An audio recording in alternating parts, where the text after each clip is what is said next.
गौतम बुद्ध को कैसे मिला ज्ञान। राजा के यहाँ बुद्ध का जन्म हुआ। पिता ने ज्योतिषियों को बुलवाकर भविष्य पूछा। उन्होंने कहा या तो यह सम्राट होगा और या तो यह साधु होगा। एक तरह से देखा जाए तो सच्चा सम्राट भीतर से ही साधु होता है। जब ज्योतिषियों की भविष्यवाणी राजा ने सुनी तो वे घबरा गए कि मेरा बेटा साधु हो जाए, ऐसा ठीक नहीं होगा।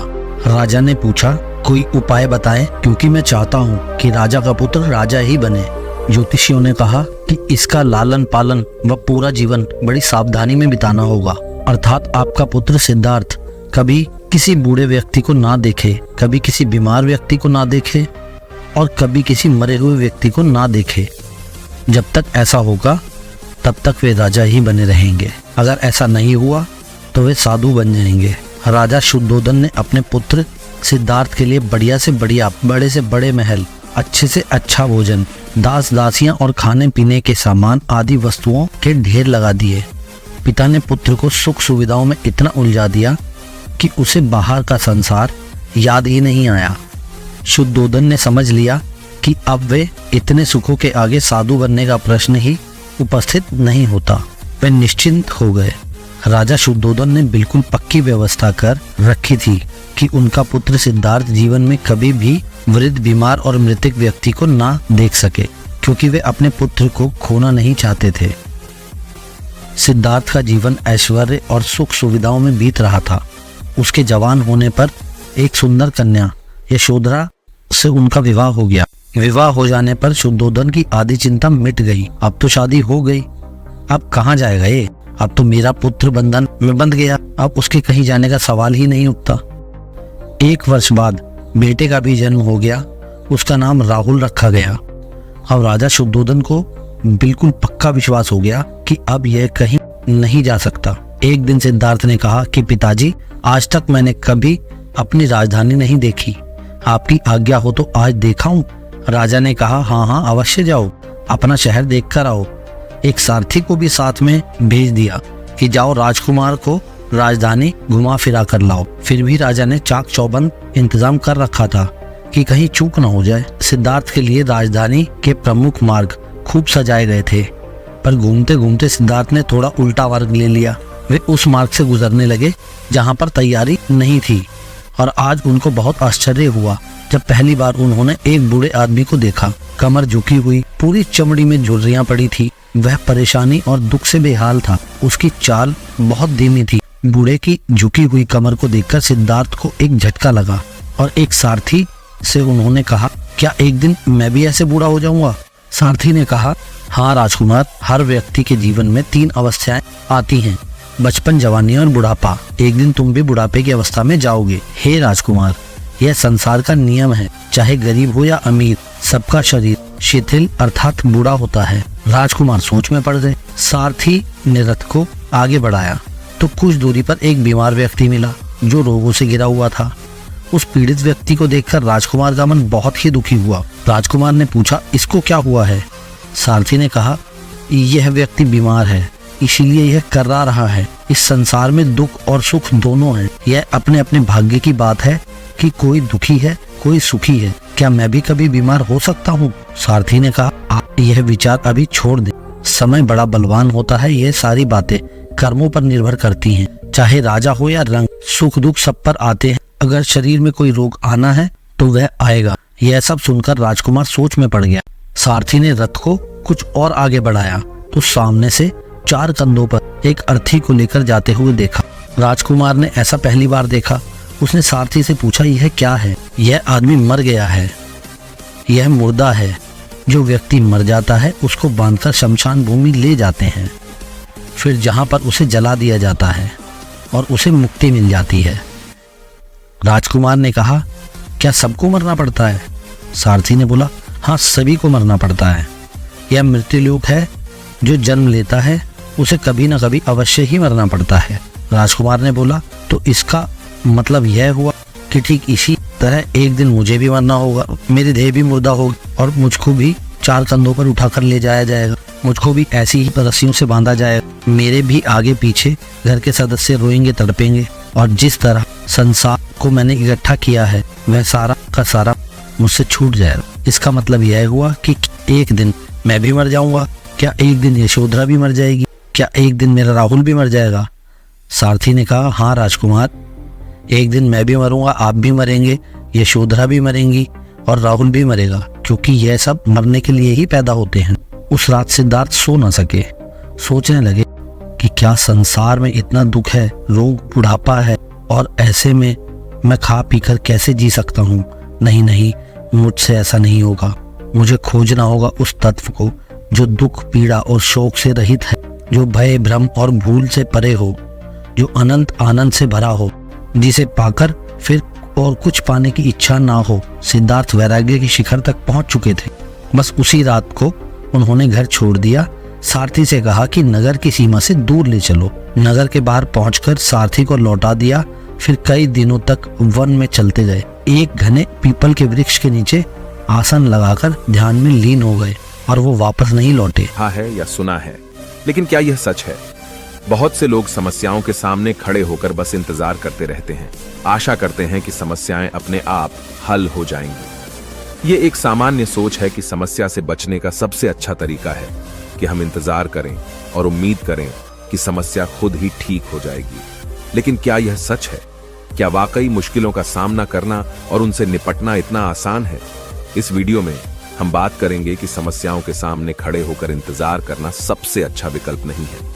हम आपको सिखाएंगे कि समस्याओं का सामना करना उन्हें हल करने का सही और प्रभावी तरीका है। इस वीडियो के माध्यम से हम सीखेंगे कि हमारी मेहनत, समर्पण और सही दिशा में कदम बढ़ाने से ही समस्याएं हल हो सकती हैं। पहले की बात है, एक राज्य का राजा बहुत चिंतित था क्योंकि उसकी पत्नी का जन्मदिन नजदीक आ रहा था। यूं तो कहने को वह राजा था, लेकिन फिर भी उनके वैवाहिक जीवन में हजारों प्रकार की समस्याएं थी। परंतु राजा जन्मदिन पर अपनी पत्नी को एक ऐसा उपहार देना चाहता था कि जिससे उनके जीवन में जो दुख है वह कम से कम उस दिन के लिए दूर चला जाए। वह अपनी पत्नी को खुश करना चाहता था, किंतु आपने देखा होगा कि यह कार्य बहुत ही मुश्किल है, क्योंकि हम आज तक किसी को खुश नहीं कर पाए। हम चाहे लाख कोशिशें ही क्यों न कर लें, लेकिन हम कभी किसी को खुश नहीं कर पाते, क्योंकि यह खुशी हमारे पास नहीं है और न ही सामने वाले के पास है, जो हमारे पास है ही नहीं। वो हम किसी और को कैसे दे सकते हैं? अर्थात अगर आपको किसी दूसरे को खुशी देनी है तो सबसे पहले आपको खुश होना होगा, आपको खुश महसूस करना होगा, अर्थात वह खुशी आपके पास होनी चाहिए, तभी तो आप किसी और को खुश रख सकते हैं। एक दिन राजा ने सभी दरबारियों को दरबार में उपस्थित होने का आदेश दिया और साथ ही सभी मंत्रीगण भी वहां पर उपस्थित थे। तभी राजा ने सभी से सुझाव मांगा कि आखिर वह किस प्रकार अपनी पत्नी को जन्मदिन पर खुश कर सकता है। आखिर वह उन्हें कैसा उपहार दे जिस कारण राजा की पत्नी खुश हो सके। वहां पर उपस्थित सभी लोग अपने मन की बातें राजा से बताते हैं, परंतु राजा को वहां पर उपस्थित किसी भी व्यक्ति का कोई सुझाव पसंद ही नहीं आया। एक दिन संध्या के वक्त राजा अपने रथ से कहीं जा रहा था। तभी रास्ते में उसने एक बहुत ही सुंदर मूर्ति देखी। वह मूर्ति बहुत ही सुंदर और आकर्षक थी। उसे देखकर ऐसा प्रतीत होता था मानो उस मूर्ति में जान हो। उस मूर्ति को देखकर राजा बहुत प्रसन्न हुआ और वह तुरंत ही मूर्तिकार के पास पहुंचा और राजा उस मूर्तिकार से कहता है, तुम तो बहुत बड़े कलाकार हो, तुम्हारी मूर्तियों में चांद नजर आती है, ऐसा प्रतीत होता है कि तुम्हारी मूर्तियां जीवित हैं। हम तुम्हारी इन मूर्तियों को देखकर बहुत प्रसन्न हैं। हम चाहते हैं कि तुम्हारी सारी मूर्तियां हमारे दरबार में शामिल हों।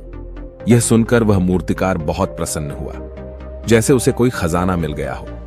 लेकिन तभी राजा ने उस मूर्तिकार से एक और बात कही, देखो, मैं चाहता हूं कि तुम मेरे दरबार में शामिल हो जाओ, किंतु उससे पहले तुम्हें हमारे लिए हमारी रानी की ऐसी मूर्ति बनानी होगी जिसे देखकर वह खुश हो जाए और अपने सारे दुख दर्द भूल जाए। और यदि तुम ऐसा न कर सके तो मैं तुम्हारा सर धड़ से अलग कर दूंगा। राजा के मुख से यह सुनकर मूर्तिकार घबरा गया, उसके पसीने छूट गए। वह राजा को मना भी कैसे करे, इसीलिए उसने न चाहते हुए भी राजा को स्वीकृति दे दी। राजा उस मूर्तिकार की बात सुनकर बहुत प्रसन्न हुआ और वो वापस महल लौट गया। लेकिन उधर दूसरी तरफ जो मूर्तिकार अब तक बहुत प्रसन्न था, जो अपने मन से मूर्तियां बनाया करता था, जो हमेशा खुश रहता था, अब वह दुखी हो गया था। वह गहरे दुख में चला गया था। वह डर के कारण रानी की मूर्तियां बनाना शुरू करता है, परंतु जो भी मूर्ति बनाता था उस मूर्ति को देखकर ऐसा प्रतीत होता था मानो वह मूर्ति बहुत दुखी है। उसे किसी प्रकार का कोई दुख है। एक के बाद एक उसने कई सारी मूर्तियां बना डाली, परंतु कोई भी मूर्ति ऐसी नहीं थी जिसे देखकर कोई भी खुश हो सके, जिसे देखकर यह प्रतीत हो कि मानो उस मूर्ति में जान है और वह मूर्ति देखकर कोई भी अपना दुख भूल जाए। और यह इस कारण हो रहा था क्योंकि मूर्तिकार भीतर से बहुत दुखी था, जो उसकी मूर्तियों के रूप में साफ और स्पष्ट नजर आ रहा था। राजा ने उस मूर्तिकार को 1 सप्ताह का समय दिया था, किंतु 4 दिन तो उसने यूं ही व्यर्थ कर दिए। अब उसके पास केवल 3 दिन का ही समय बचा था, जिसके बारे में सोच सोचकर उस मूर्तिकार का गला सूखा जा रहा था। डर के कारण अब उसके हाथ पैर भी काम करना बंद कर चुके थे। उसके हाथ से हथौड़ी और छीनी तक नहीं चल रही थी और उसे अपना भविष्य नजर आ रहा था। उसे नजर आ रहा था कि राजा उसे मृत्यु दंड दे रहा है। उसके बाद उसके परिवार का क्या होगा, उसके परिवार को कौन संभालेगा। यह सोच सोचकर उस मूर्तिकार का मन बैठा जा रहा था। तभी उसने एक योजना बनाई। वह अपने परिवार को साथ लेकर रात ही में गांव छोड़कर चला जाएगा। यह सोचकर वह तुरंत घर लौटा। उसने सारा सामान बांधा, अपनी पत्नी और अपने बच्चों को भी तैयार किया। वह जैसे ही घर से निकलने वाला था कि तभी उसने देखा कि राजा के सिपाही वहां पर तैनात है। यह देखकर वह मूर्तिकार और भी घबरा गया। वह समझ नहीं पा रहा था कि क्या करे। यदि वह यहां से भागने की कोशिश करता है और पकड़ा जाता है तो राजा उसके साथ साथ उसके परिवार को भी मृत्यु दंड दे देंगे। वह कुछ समझ नहीं पा रहा था। तभी वह जमीन पर बैठ गया और रोने लगा और अपनी पत्नी से कहता है, अब से तुम्हें बच्चों का ख्याल रखना होगा। मेरा और तुम्हारा साथ यहीं तक था, क्योंकि राजा ने जिस प्रकार की मूर्ति का मुझे आदेश दिया है, मैं उस प्रकार की मूर्ति नहीं बना पा रहा। जिस कारण राजा मुझे मृत्यु दंड दे देंगे, वह मेरा सर धड़ से अलग कर देंगे और उसके बाद तो तुम्हें ही बच्चों का ख्याल रखना होगा। इतना कहकर वो जोर जोर से फूट फूट कर रोने लगा। देखते ही देखते रात बीत गई और अगले दिन सुबह सुबह उस मूर्तिकार के दरवाजे पर एक गुरु भिक्षा मांगने आए।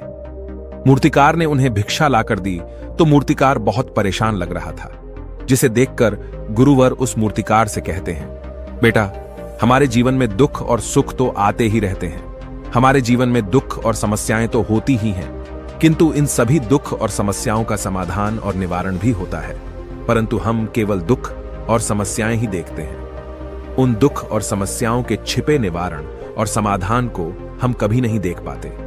यदि तुम ध्यान से देखोगे तो हर समस्या का समाधान है और हर दुख का निवारण भी है।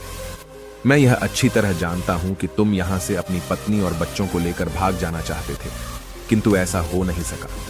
उस मूर्तिकार ने जब गुरु के मुख से यह बातें सुनी तो वह उनके चरणों में जा गिरा और हाथ जोड़कर उन गुरुवर से कहता है, हे गुरुवर, आप ही बताइए मैं क्या करूं। राजा ने मुझे मूर्ति बनाने का आदेश दिया है, किंतु मैं चाहकर भी मूर्ति नहीं बना पा रहा, और यदि मैंने मूर्ति नहीं बनाई तो राजा मुझे मृत्यु दंड दे देंगे और उसके बाद मेरे परिवार का क्या होगा, उनका ख्याल कौन रखेगा। तभी गुरुवर उस मूर्तिकार से कहते हैं, बेटा, आंख बंद कर लेने से कुछ नहीं होने वाला, क्योंकि दुख और समस्याएं तो वहीं की वहीं खड़ी रहती हैं। ध्यान देने और कर्म करने से सब कुछ बदल जाता है। यदि तुम केवल आंखें बंद करके यह सोचोगे कि तुम्हारी समस्याएं चली जाएंगी तो ऐसा कभी नहीं होगा। इतना कहकर उन गुरुवर ने उस मूर्तिकार के कानों में कुछ कहा और उसके बाद वह वहां से चले गए। उन गुरु के वहां से चले जाने के बाद वह मूर्तिकार महल गया, जिसे देखकर राजा उस मूर्तिकार से कहता है, लगता है तुमने समय से पहले ही एक अद्भुत मूर्ति तैयार कर ली है।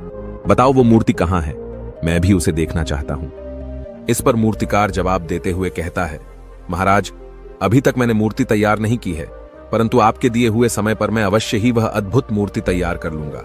लेकिन उससे पहले मेरा एक बार महारानी से मिलना बहुत आवश्यक है, अन्यथा वह अद्भुत मूर्ति तैयार नहीं हो पाएगी। राजा ने उस मूर्तिकार की सारी बातें ध्यानपूर्वक सुनी और उसके बाद राजा ने मूर्तिकार को महारानी से मिलवाया।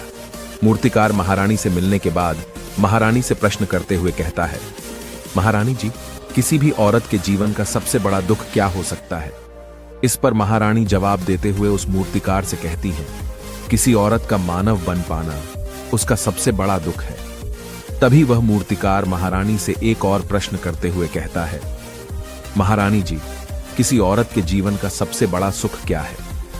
महारानी उस मूर्तिकार के इस प्रश्न का जवाब देते हुए कहती है, किसी भी औरत के जीवन का सबसे बड़ा सुख उसके पति और उसके बच्चों का उसके पास होना है। महारानी के मुख से अपने प्रश्नों का जवाब जानकर मूर्तिकार बहुत प्रसन्न हुआ और उनसे आज्ञा लेकर वह वापस अपने घर लौट आया और अब से वह दिन रात उस मूर्ति पर काम करने लगा।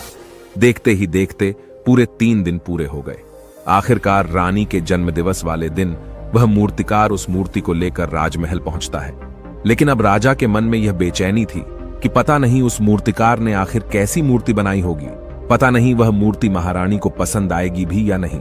इस प्रकार के कई प्रश्न राजा के मन में चल रहे थे। राजा के मन की बेचैनी लगातार बढ़ती ही जा रही थी। लेकिन उधर दूसरी तरफ राजा को उस मूर्तिकार पर पूर्ण विश्वास भी था, क्योंकि राजा ने पहले ही उस मूर्तिकार के हाथों की कला देखी हुई थी। इसलिए एक तरफ उनके मन में यह भी विचार चल रहे थे कि उस मूर्तिकार ने जरूर ही अद्भुत मूर्ति बनाई होगी। वह मूर्ति सफेद कपड़ों से ढकी हुई थी। तभी राजा ने उस मूर्ति की ओर इशारा करते हुए रानी से कहा, यह आपका जन्म दिवस का तोहफा है, इसे कबूल करें। उसके बाद रानी ने अपने हाथों से उस मूर्ति से वह कपड़ा हटाया और उस मूर्ति को देखते ही रानी की आंखों से आंसू बहने लगे। और यह देखकर राजा को ऐसा प्रतीत हुआ कि मानो महारानी को यह मूर्ति पसंद नहीं है। इसलिए राजा ने तुरंत ही क्रोधित होकर अपने सिपाहियों को आदेश दिया और उस मूर्तिकार को बंदी बनवा लिया। लेकिन तभी महारानी राजा से कहती है, रुकिए, इस मूर्तिकार ने तो मेरा दुख और सुख एक ही मूर्ति में निकाल दिया है। इस मूर्ति में मेरे पति मेरे साथ है और मेरे हाथ में मेरा बच्चा है। इससे सुंदर मूर्ति मैंने आज तक नहीं देखी। ये बहुत ही लाजवाब है, अद्भुत है। इससे सुंदर तोहफा मेरे लिए और कोई नहीं हो सकता। काश ऐसा मेरे जीवन में वास्तव में हो जाए, मेरे पति भी मेरे साथ हों और मेरे हाथों में मेरा बच्चा हो। महारानी की ये सारी बातें सुनकर और मूर्ति को देखकर राजा को अपनी गलती का एहसास हुआ।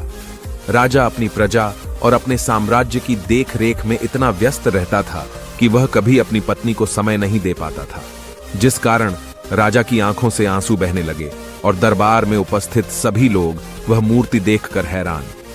आज तक किसी ने भी ऐसी सुंदर और जीवित मूर्ति नहीं देखी थी, जिसमें सुख और दुख एक साथ नजर आ रहे हों। उसके बाद उस राजा ने उस मूर्तिकार को रिहा करवाया और उसे ढेरों इनाम दिए और अपने राज्य दरबार में जगह भी दी। किंतु उस मूर्तिकार ने इनाम तो स्वीकार कर लिया, परंतु राज दरबार में उसे जगह नहीं ली और हाथ जोड़कर राजा से कहता है, हे महाराज, मेरी आपसे विनती है, आपने मुझे चेतावनी दी थी, यदि मैं ये मूर्ति नहीं बना सका तो आप मुझे मृत्यु दंड दे देंगे। किंतु मैं आपसे बस इतना ही कहना चाहता हूं, हम में से चाहे कोई भी प्राणी क्यों ना हो, सभी के प्राण उतने ही कीमती है जितना कि आपका या महारानी के हैं। इसीलिए किसी को भी बिना दोष के दंड नहीं देना चाहिए। मेरी पत्नी ने मुझसे कहा था कि राजा की दोस्ती और दुश्मनी दोनों ही अच्छी नहीं है, इसीलिए मुझे आपके राज दरबार में कोई स्थान नहीं चाहिए। मैं अपनी छोटी सी दुनिया में बहुत खुश हूं। मैं अपने छोटे से परिवार के साथ बहुत खुश हूं। मैं आज तक जो करता आया हूं मुझे वह पसंद है और मैं अपने पूरे जीवन काल वही करना चाहता हूं। मैं जैसा हूं, जिस हाल में हूं, मुझे बहुत प्रसन्नता है कि मैं आज इतना खुशहाल इंसान हूं। अब मुझे आज्ञा दीजिए। इतना कहकर वह मूर्तिकार वहां से चला गया। दोस्तों, इसी प्रकार हमारे जीवन में भी बहुत बड़े बड़े संकट और दुख आते जाते हैं, किंतु वास्तव में तो यह दुख और संकट हमें कुछ सिखाने के लिए आते हैं, किंतु हम तो केवल उन दुख और समस्याओं को ही देखते रह जाते हैं। हम उनका निवारण खोजने का तनिक भी प्रयास नहीं करते और जब हम दुख के समय क्रोध करते हैं तो हम वास्तविकता में अपना ही नुकसान कर लेते हैं। जो व्यक्ति समझदार होते हैं वह अपने दुख और परेशानियों से यह सबक सीख ही लेते हैं कि उन्हें विषम परिस्थितियों में शांत रहकर उन दुखों का निवारण करना चाहिए, उन समस्याओं का समाधान करना चाहिए। किंतु हम में से अधिकांश लोग यह नहीं सीख पाते और वे लोग दुख और परेशानियों के समय पर क्रोधित हो ही जाते हैं। वह इस बात को अच्छी तरह जानते हैं कि हमें दुख और समस्या के समय पर शांत रहना चाहिए और उसका समाधान खोजने का प्रयास करना चाहिए, किंतु हम बार बार वही गलती दोहराते रहते हैं। जब भी हमारे सामने कोई विषम परिस्थिति उत्पन्न होती है तो हम बार बार क्रोधित हो जाते हैं और क्रोध में आकर हम अपना ही नुकसान कर लेते हैं, क्योंकि क्रोध में हम कभी भी कोई चीज सीख नहीं सकते। क्रोध में हमारा मस्तिष्क काम करना बंद कर देता है और उसे केवल वह परिस्थिति नजर आती है, वह समय नजर आता है जो उसके खिलाफ है और जो जीवन के दुखों से, इन समस्याओं से कुछ सीख नहीं पाता। ऐसा व्यक्ति पूर्ण रूप से एक दलदल में फंसे हुए इंसान की तरह है, जो परिस्थितियों के दलदल में कुछ इस प्रकार फंस चुका है कि वह वहां से निकल नहीं सकता।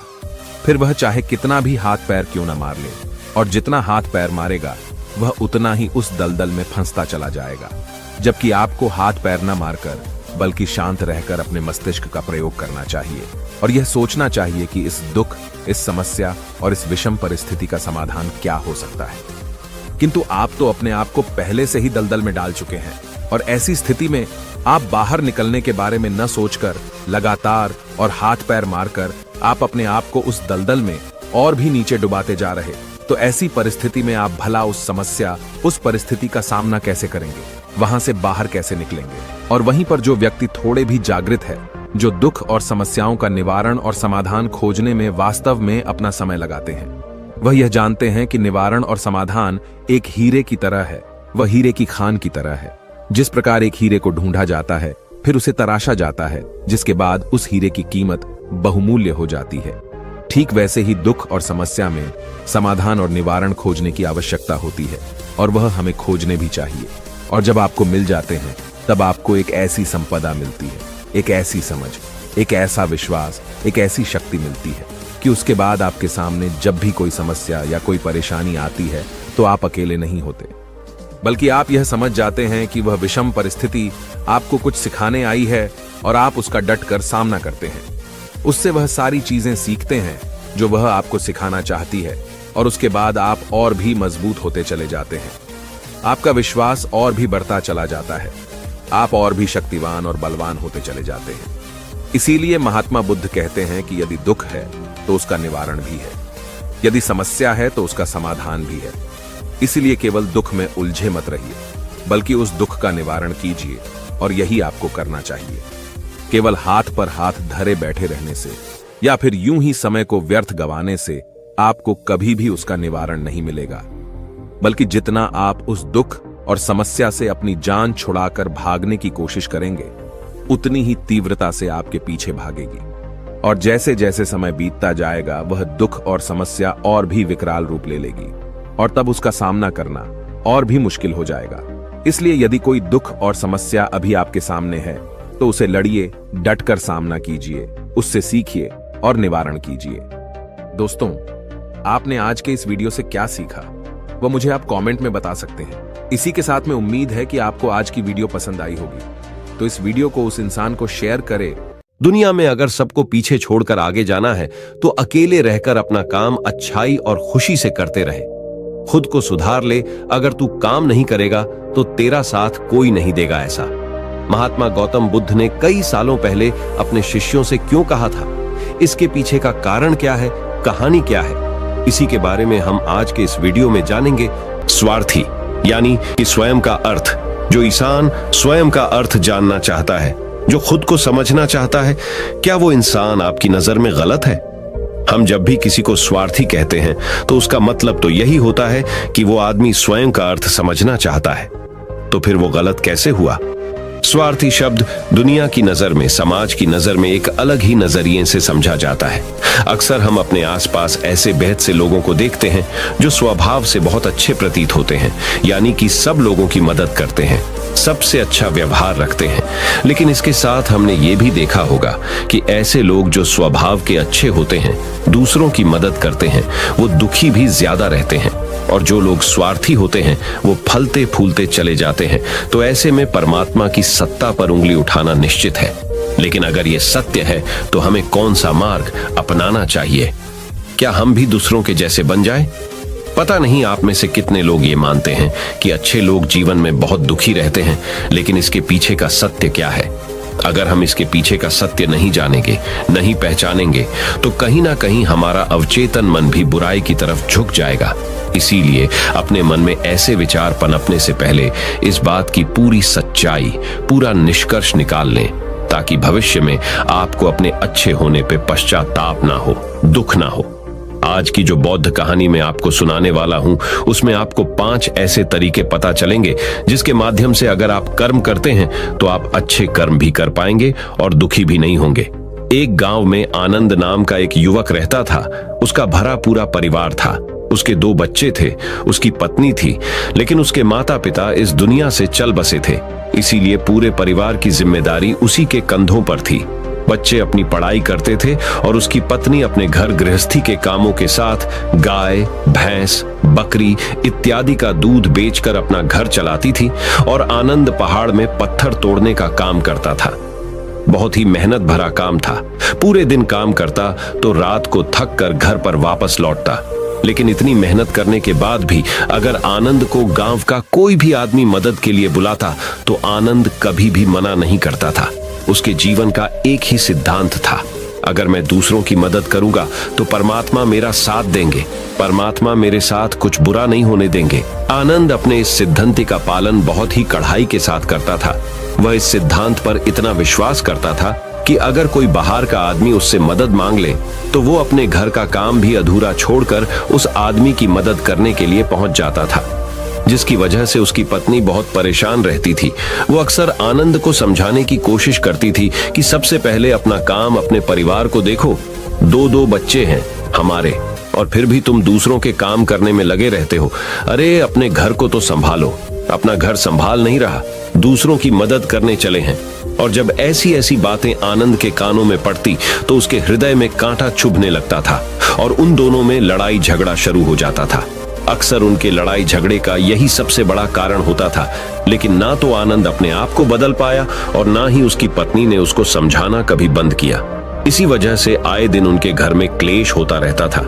जहां तक उस गांव वालों की बात थी तो वो आनंद के स्वभाव को जानते थे और वो जानबूझकर जो काम आसान भी होता था, जो उनके सामर्थ्य में भी होता था, उस काम के लिए भी वो आनंद को बुलाते थे ताकि उन्हें कम मेहनत करनी पड़े। कहने का अर्थ ये है कि गांव वाले आनंद की इस शिष्टाचार का फायदा उठाते थे, लाभ उठाते थे और सब पीछे से उसका मजाक उड़ाते थे, उसे बेवकूफ कहते थे। ऐसे ही समय भी तरह और एक दिन आनंद की पत्नी बहुत ज्यादा बीमार पड़ गई। आनंद से जो कुछ भी सेवा हो सकती थी उसने वो सब अपनी पत्नी के लिए किया। उसने गांव के वैद्य को बुलाकर अपनी पत्नी की जांच करवाई, लेकिन ये रोग उस वैद्य की पकड़ के बाहर था। इसीलिए उस वैद्य ने कहा कि तुम अपनी पत्नी को नगर में जाकर किसी बड़े वैद्य को दिखाओ तो तुम्हारी पत्नी की जान बच सकती है। जल्द से जल्द नगर पहुंचने की व्यवस्था करो, नहीं तो तुम्हारी पत्नी के प्राण संकट में हो जाएंगे। ये सुनकर आनंद के पैरों तले जमीन फिसल गई। उसने ये नहीं सोचा था कि उसकी पत्नी के प्राण संकट में है। वो सोच रहा था कि कोई साधारण सा रोग होगा जिसका इलाज हो जाएगा। लेकिन जब उसने वैद्य की यही बात सुनी तो वो घबरा गया। अब पत्नी को नगर तक कैसे लेकर जाएं? क्योंकि उसके पास इतना धन नहीं था कि वो अपनी पत्नी के लिए एक घोड़ा गाड़ी करके उसमें अपनी पत्नी को लिटाकर नगर में ले जा सके। उसकी पत्नी की हालत बिल्कुल चलने की भी नहीं थी, इसलिए उसे नगर पहुंचाने के लिए किसी घोड़ा गाड़ी की जरूरत थी। संयोग से उसके पड़ोसी धन्मू के पास एक घोड़ा गाड़ी थी। वो अक्सर व्यापार के लिए अपनी घोड़ा गाड़ी नगर में लेकर जाया करता था। इसीलिए आनंद के मन में विचार आया कि मैं धन्मू की घोड़ा गाड़ी ले सकता हूँ। मैं धन्मू की इतनी मदद करता हूँ, कभी उसके काम को नहीं टालता, तो वो तो मेरे काम को कभी मना ही नहीं कर सकता। और यही सोचकर वो घोड़ा गाड़ी लेने के लिए धन्मू के पास पहुंच जाता है। लेकिन धन्मू बहुत ही चालाक इंसान था। वो बिना किराए के अपनी घोड़ा गाड़ी अपने सगे संबंधियों के लिए भी नहीं ले जाता था, तो आनंद की तो दूर की बात रही। जब आनंद ने उससे घोड़ा गाड़ी के बारे में पूछा तो उसने ये कहकर उसका ये काम टाल दिया कि मेरे घोड़े बहुत ज्यादा बीमार हैं, वो शायद बच भी मुश्किल से पाएंगे। 5 दिनों से वो कुछ नहीं खा रहे, तो ऐसे में बेचारा घोड़ा गाड़ी लेकर कहा, नगर तक पहुंच पाएगा। हाँ, अगर तुम कुछ धन की व्यवस्था कर सकते हो तो मैं अपने एक मित्र की घोड़ा गाड़ी तुम्हारे लिए मंगवा सकता हूं। यह सुनकर आनंद परेशान और चिंतित हो गया, क्योंकि उसके पास धन तो था ही नहीं। इसका मतलब उसकी पत्नी बड़े नगर में वैद्य के पास इलाज के लिए पहुंच ही नहीं पाएगी। उलझन भरे हुए विचार लिए हुए जब आनंद वापस आ रहा तो उसने एक दिल दहलाने देने वाला दृश्य देखा। उसने देखा कि धन्मू के घोड़े, जो धन्मू के अनुसार बीमार थे और कुछ खा भी नहीं रहे थे, वहीं घोड़े गांव का ही एक युवक उसकी बाट से खोलकर बाहर ला रहा था और गाड़ी में उसको जोत रहा था। ये देखकर पहले तो आनंद को कुछ समझ में नहीं आया। उसके बाद जब आनंद ने उस युवक से पूछा तो उसने बताया कि धन्मू ने ये घोड़ा गाड़ी उसे किराए पर दी है। ये सुनकर आनंद का दिल टूट गया। उसने कभी सपने में भी नहीं सोचा था कि उसका सबसे अच्छा मित्र धन्मू उसके साथ ऐसा कर सकता है। हालांकि ये इस बात पर दुखी होने का वक्त नहीं था, इसीलिए आनंद वहां से जल्दी से लौट जाता है और गांव के ही एक सेठ के पास जाकर कुछ धन उधार लेकर धन्मू को दे देता है। धनु अपने मित्र की घोड़ा गाड़ी मंगवा देता है, जिसके बाद वो अपनी पत्नी को वैद्य के पास नगर में ले जाता है। जब उसकी पत्नी का इलाज चल रहा था तो आनंद यही सोच रहा था कि एक वो दिन था जब धन्मु की बेटी बीमार हो गई थी और धन्मु यहाँ पर नहीं था, तो मैं पूरी रात वैद्य जी के पास उसके लिए बैठा रहा था, उसकी देख रेख की थी, उसकी सेवा की थी। इतने दिनों तक धन्मु नहीं आया था, तब मैं ही उसके परिवार की देख रेख किया करता था। हाय कैसा दुर्भाग्य है ये, जिसके लिए मैंने इतना कुछ किया। उसने एक घोड़ा गाड़ी देने से मुझे मना कर दिया, और वो भी तब जब मेरी पत्नी जिंदगी और मौत के साथ खेल रही थी। कुछ देर बाद वैद्य बाहर आकर आनंद को एक बहुत बुरी खबर देता है। वो आनंद को बताता है कि उसकी पत्नी को कर्क रोग हो चुका है और इसका कोई भी इलाज नहीं है, उसके पास कुछ समय ही शेष बचा है। ये सुनकर आनंद दुखी होकर वहीं जमीन पर बैठ गया। उसकी पूरी दुनिया उजड़ने वाली थी और उसे कोई रास्ता नजर नहीं आ रहा था। कुछ समय बाद उसकी पत्नी चल बसी और अब दोनों बच्चों की जिम्मेदारी उसके कंधों पर आ गई थी। लेकिन यहाँ पर आनंद के सारे सिद्धांत टूट चुके थे, उसके सारे भरम खत्म हो चुके थे। अब उसके दिमाग में एक ही बात थी कि अच्छा, कर्म करने से परमात्मा साथ नहीं देता, बल्कि जो बुरे लोग हैं वो लोग फलते फूलते हैं, और इस बात का मैं सबसे बड़ा गवाह हूं। ये विचार अक्सर उसके दिमाग में चलते रहते थे और इसी वजह से उसका मन धीरे धीरे संन्यस्त हो गया, देश दुनिया से दूर हट गया। और एक दिन ऐसा भी आया जब वो अपने बच्चों को अपने रिश्तेदारों के पास छोड़कर इस देश दुनिया को त्याग कर एक सन्यासी बनने के लिए घर से निकल पड़ा। उसने गांव में किसी को कुछ नहीं बताया, किसी को नहीं पता था कि आनंद अचानक कहां गायब हो गया। सन्यास की दीक्षा लेने के लिए वो एक बौद्ध भिक्षु के पास पहुंचता है। बौद्ध भिक्षु उस समय ध्यान में बैठे हुए थे।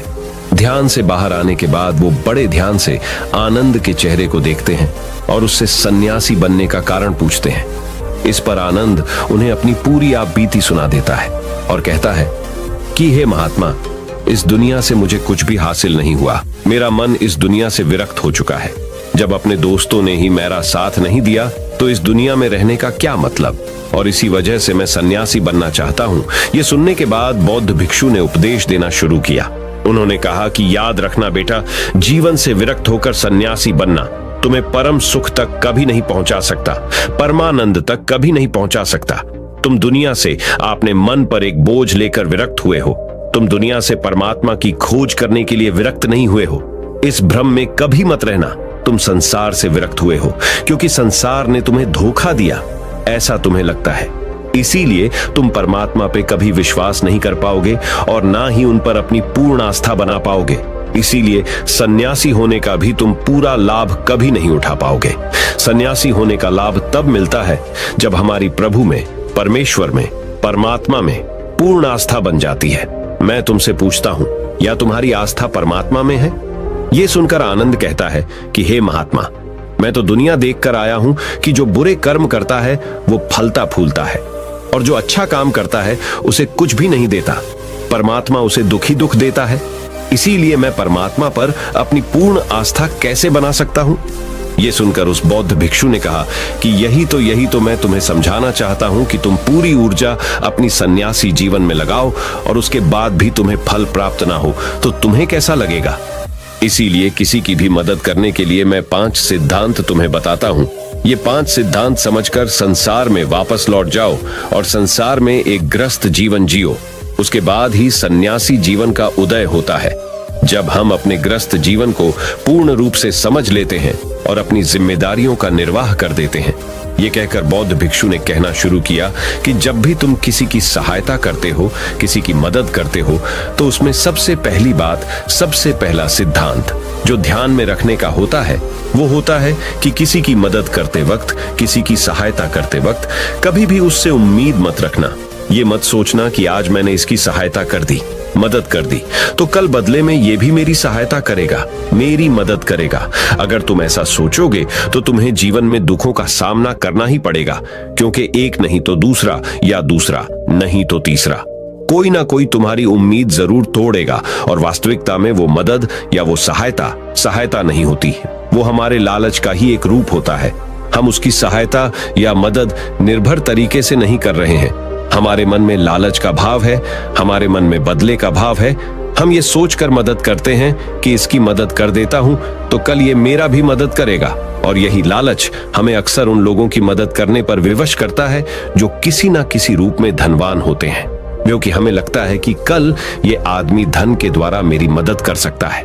और इसीलिए जिस इंसान को वास्तविकता में मदद की आवश्यकता है, हो सकता है वो गरीब हो, लेकिन हमारा मन अपने लालच के वशीभूत होकर उसकी मदद कभी नहीं करेगा। इसीलिए किसी की मदद और किसी की सहायता करने के अपने विचार को विस्तार दो। केवल एक प्रकार के वर्ग के लिए अपनी सहायता या अपनी मदद पेश मत करना, उन सब के लिए समान होनी चाहिए। जरा सोचो, एक तरफ तुम्हारा मित्र हो जिसके पास धन है, संपदा है, और दूसरी तरफ कोई गरीब औरत हो जो भूखी बैठी हुई है। तुम्हारा दोस्त तुमसे कहता है कि यार आज तो खाने के लिए अच्छे अच्छे पकवान मंगवा लो बाजार से, और दूसरी तरफ वो औरत तुमसे 2 सूखी रोटी मांग रही है, तो तुम किसकी मदद करोगे? कौन मदद का हकदार सबसे पहले है? सबसे पहले हमारा कर्तव्य बनता है कि उस औरत की भूख मिटाए, लेकिन अक्सर इंसान ऐसे नहीं सोचता। वो अपने दोस्त को तो खिला देगा, उसको तो बाजार से बहुत महंगी वस्तु मंगा के दे देगा, लेकिन किसी गरीब को उसकी भूख मिटाने के लिए पैसा या धन नहीं देगा।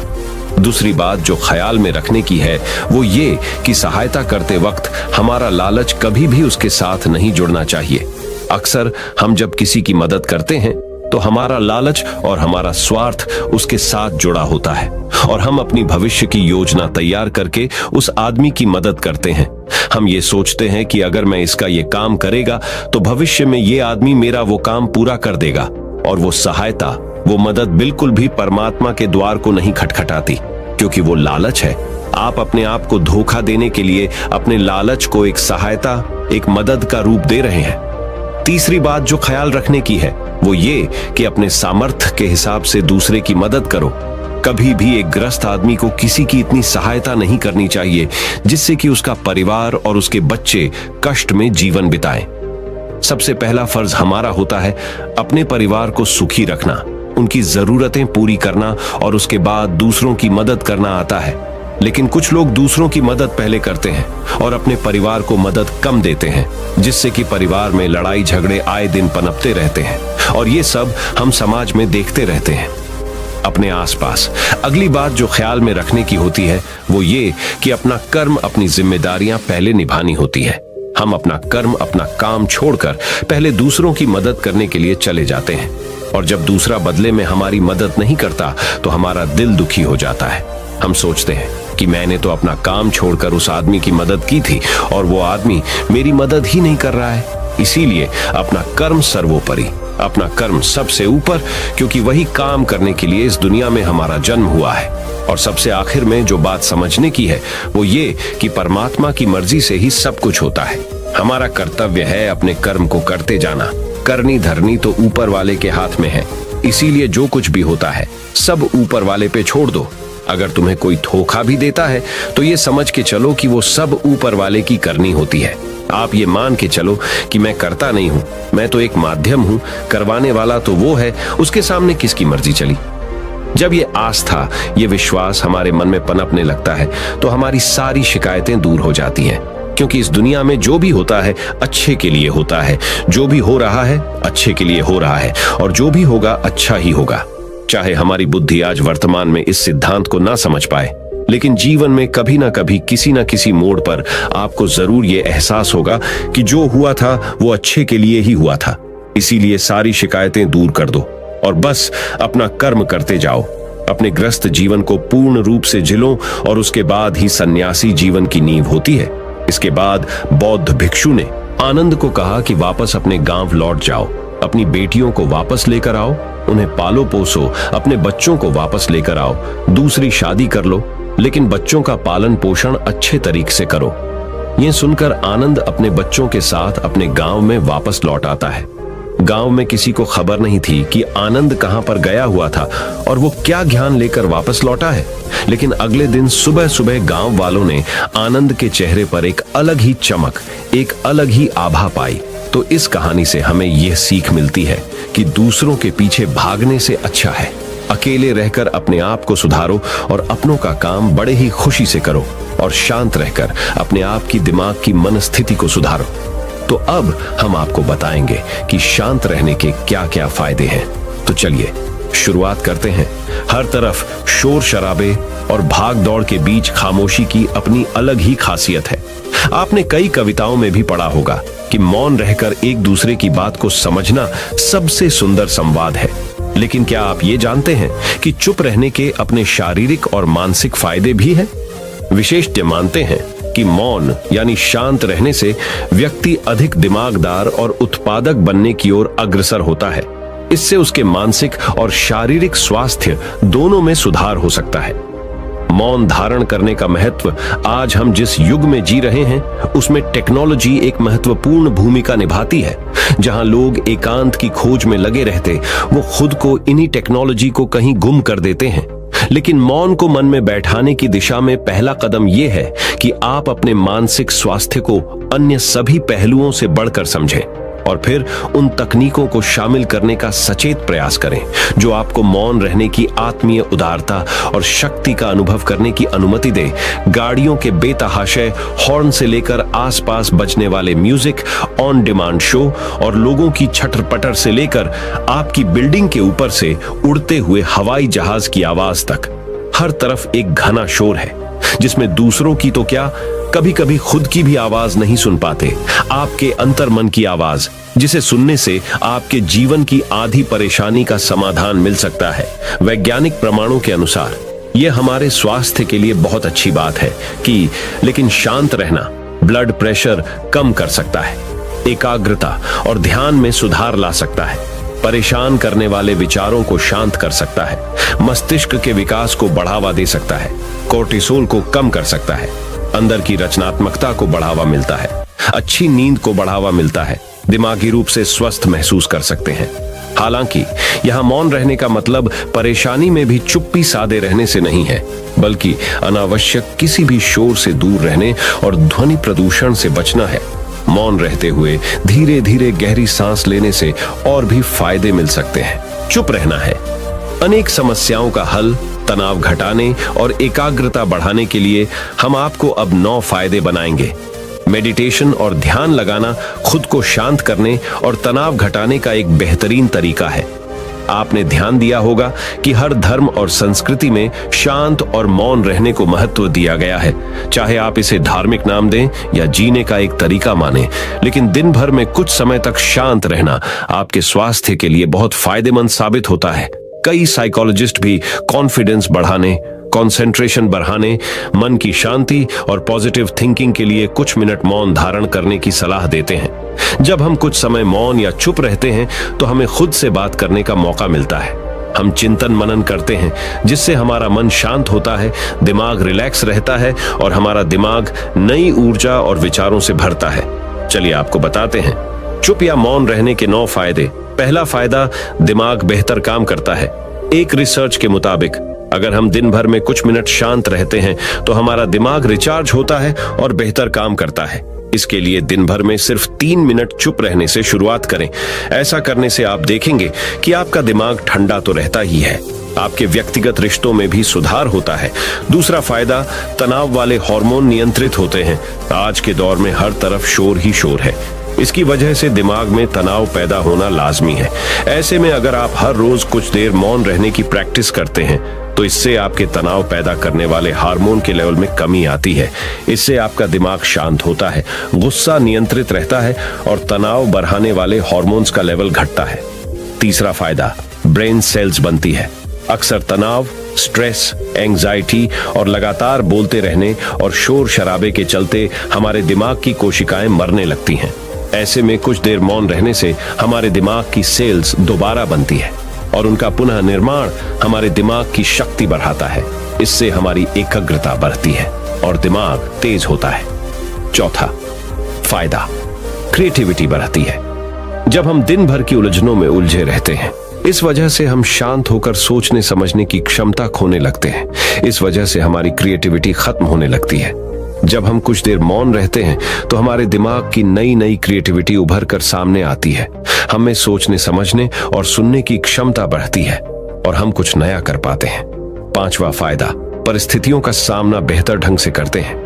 एक रिसर्च में पाया गया है कि जो लोग मौन रहने की आदत डालते हैं वो मुश्किल और तनावपूर्ण परिस्थितियों से बेहतर ढंग से निकल पाने में सक्षम होते हैं। इसकी वजह यह है कि मुश्किल परिस्थिति में वो अपना आपा नहीं खोते और लॉजिक के साथ सोचने की काबिलियत रखते हैं। इस कारण वो परिस्थितियों का बेहतर सामना कर पाते हैं। छठा फायदा दिमाग के लिए है ये एक्सरसाइज। हमारे शरीर का सबसे जटिल हिस्सा दिमाग होता है। ये पूरे शरीर को चलाता है और ये हमारे सभी इमोशंस को कंट्रोल करता है। ऐसे में जरूरी है कि हम अपने दिमाग को भी व्यायाम करवाएं। जिस तरह शरीर को मजबूत बनाने के लिए शारीरिक व्यायाम जरूरी है, उसी तरह दिमाग को मजबूत बनाने के लिए उनकी ताकत बढ़ाना जरूरी है। मौन रहना दिमाग के लिए एक व्यायाम जैसा ही है और इससे दिमाग की मांसपेशियां तंदुरुस्त रहती हैं। सातवां फायदा पॉजिटिव विचारों का संचार। मौन रहना हमारे दिमाग को पॉजिटिव विचारों से भरता है। जब हम दिमाग को बाहरी शोर शराबे से दूर करते हुए कुछ समय खुद पर केंद्रित करते हैं तो हम अपने आसपास की अच्छाइयों को बेहतर ढंग से देख और समझ पाते हैं। इसके साथ ही हम अपने आसपास और खुद के भीतर की अच्छाइयों को अप्रिशिएट कर पाते हैं। इसीलिए कुछ समय मौन रहते हुए खुद को समझना, अपने भीतर झांकना और अपने बारे में समझना एक बेहतरीन प्रैक्टिस है। आठवां फायदा एक अच्छे श्रोता और समीक्षक। चुप रहना और कुछ समय तक खुद को स्थिर रखना आपको एक अच्छा श्रोता और समीक्षक बनाता है। ऐसा इसलिए क्योंकि जब आप चुप रहते हैं तो आप बोलने की बजाय अधिक से अधिक सुनते हैं और उसका विश्लेषण कर पाते हैं। इससे आप पूरे तर्क और वितर्कों को जानने के बाद सही फैसला ले पाते हैं। आप सभी पक्षों को सुनते, समझते और डिसीजन ले पाते हैं। चुप रहना आपके दिमाग को शांत करता है और आपको लॉजिकल समीक्षक बनाता है। नौवां फायदा कैसे रखें खुद को।